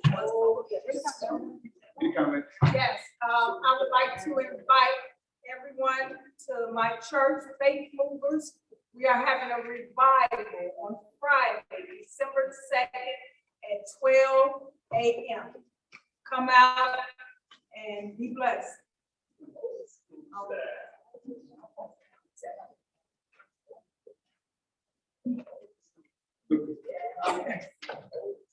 And when's that revival again, trustee? Friday, this Friday. December the 2nd? December the 2nd At what time? at 12 midnight. The Oh, that's a doors, good old school revival. doors open at 11. That's locked in? Oh, wow. That's nice. I just want to take time to really thank Pastor Harris for doing what he did for the community for Thanksgiving. It was amazing. I actually went in, I took a resident there, and when I tell you, he did an amazing, amazing thing in this community. It was just like, it was so wonderful. So I have to thank him for all of the families that he fed that were in need. I have to also thank the new pastor of Little Chapel. I had an opportunity in stopping in their church as well. And she was wonderful as well. They did stay fed and they gave turkeys and they just were wonderful. But most of all, I would like to tell everyone thank you to Trustee Shirley Bolden, who had the opportunity to feed quite a few of the seniors in Thornwood House with a turkey giveaway as well. So I am just grateful for all of the Thanksgiving that we gave. And I would like to ask everyone in the community to just keep praying for Kobe Bell. I don't know what my baby is. I hope he's okay.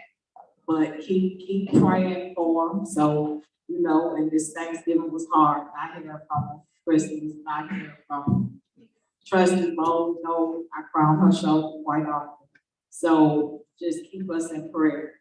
And I just want to thank all of our soldiers. And I want to thank the JROTC for doing a wonderful job that they did on Veterans Day in Park Forest. It was a wonderful event. And I'd like to thank Petty Officer Reed for starting up that program for the children and making sure that they have opportunities as well. And I also would like to give a thanks to Trustee Franklin for all of the wonderful work that he's doing in the schools to ensure that our children are safe and is mentoring them. And it's a wonderful thing because they're going astray. So I just want to thank the board in general for everything that they do, and especially all the employees. Mr. Matt has did so much in the community that I can't even begin to talk about all of it. It's just he's constantly everywhere doing everything. Whenever you call him, it's a phone call away. He's helping and assisting all of the residents. So I am very appreciative of him being here in University Park as well. So I just want to let you guys know that election season is here. And it will be nice for us to be integrous and do this with a level of integrity and goodness and not act vicious and do what we need to do to show the community, lead by example.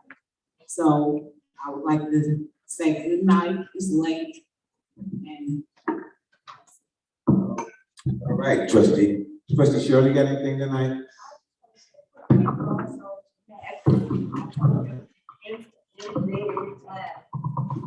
Day at a time, and I didn't realize he was off one day, and I said, well, I was calling him about the pothole over there. Yeah, the lid on the pothole over there, and the cone, of course, was blown away or whatever, and I just letting him know that he was still on.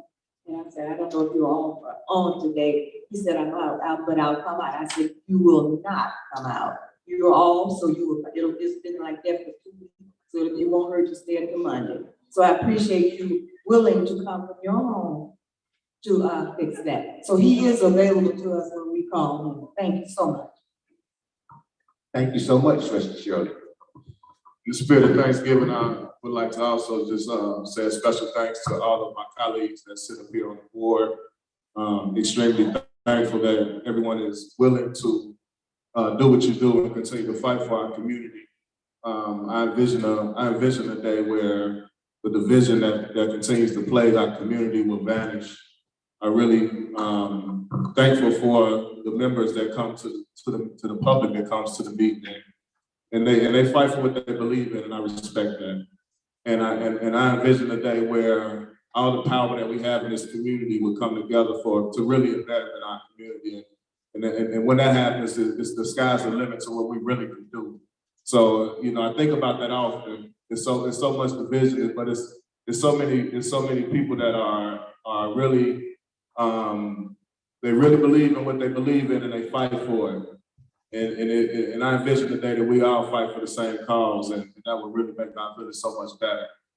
On Martin Luther King birthday weekend, actually on a Monday, which is the 16th, we're gonna be hosting a huge mentoring event at Creek-Money High School.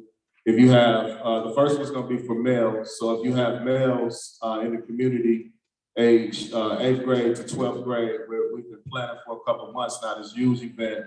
It's gonna be a really nice event. And we're gonna have several different panels there. We're gonna have keynote speakers, trying to recruit 100 men to be a part of it. We're gonna have panels to touch base on entrepreneurship. We're gonna have panels to touch base on rebuilding the relationship between law enforcement and the community. And we're gonna have a panel that we're entitled Guilty by Association. So we're really trying to give our young men the tools that they need to be successful. As I mentioned earlier, every time when I watch the 4 o'clock news today, just young black men either being murdered or doing murders or doing carjackings or doing all these different things. God has put me on the path to make sure I do everything I can do for the children in my community. And I don't take that lightly. So I want to thank all the black men that are becoming a part of these different projects and programs that I'm putting together. And the more support that we get, the more impact we can have. And that's my comments. Thank you, trustee. Good work, God. Good work. I would like all the residents to come out with us this Saturday for the tree lighting, bring all the children. On December the 10th, we will have our coat drive. Please get online and register for coats, so we'll know to support the community. And everyone have a great weekend, because I'm out. Okay, Matthew Stacy.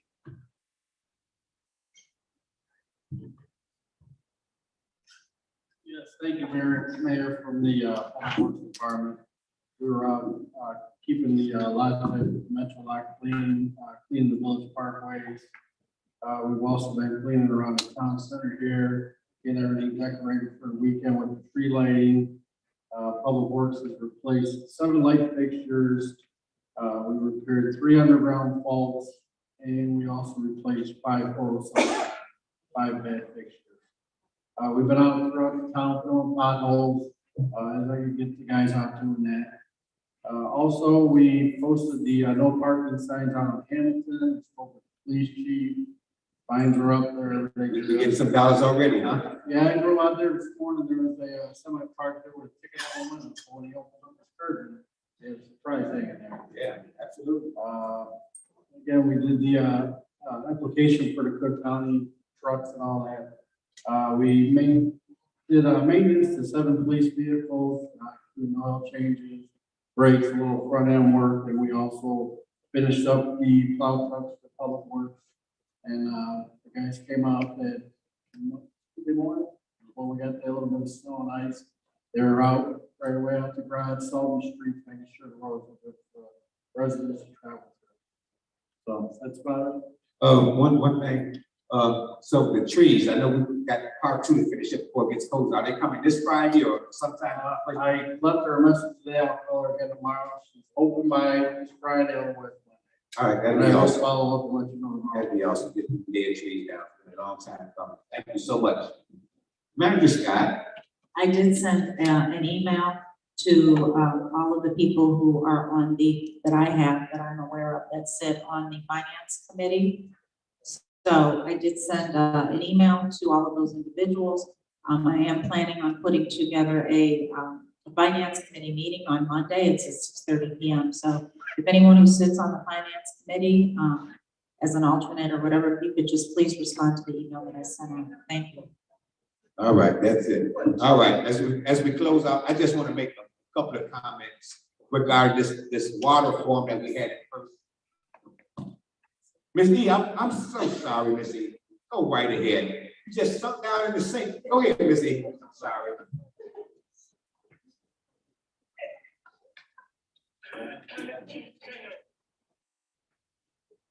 Thank you, Mayor Board.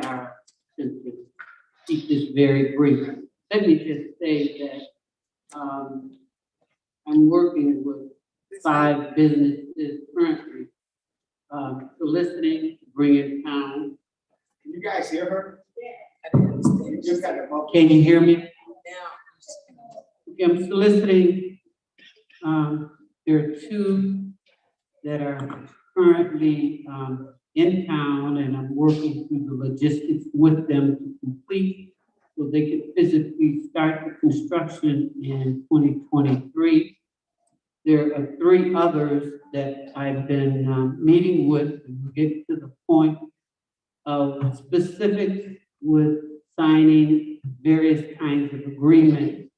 To give an example, without giving proper nouns, I'm going to give a lot of common nouns. The car wash, the truck maintenance and dealership, number 2, and the grocery store, number 3, are the 3 businesses I'm soliciting and physically working on.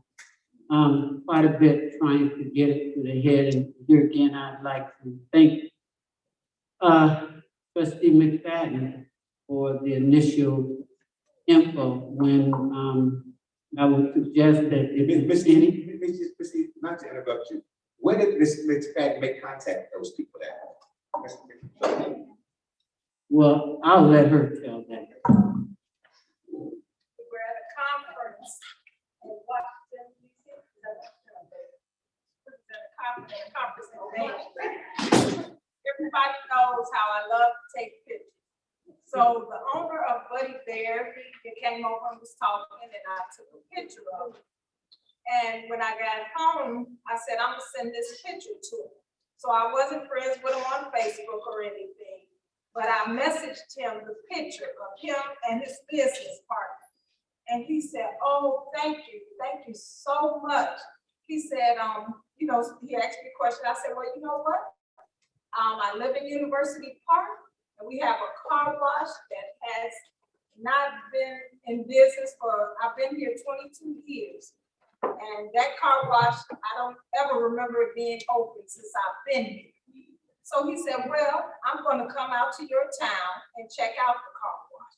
So I gave Miss E his information, and he came out, Miss E and his business partner rode around the village. He was very pleased. I don't think he was pleased with the smaller car wash, but he's thinking of a bigger car wash. So I'm just real grateful to be able to do that what I love to do is taking pictures, and he was so happy to have that. So me and Miss E met with him in November sometime the 9th, and it went well. So I'm very pleased and looking for more businesses to bring to the Village of University Park.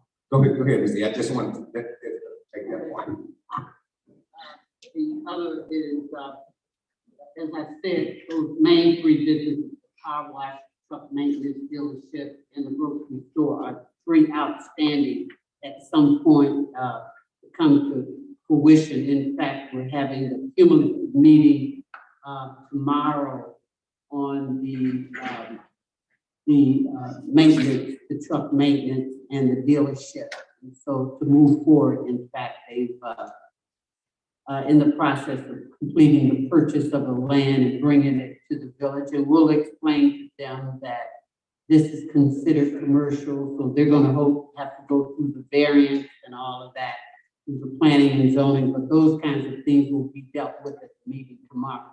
But the other thing that I want to just make clear is this, as was mentioned before, a grant, the village received a grant from ComEd Open Land to moderate, rehab the Veterans Memorial.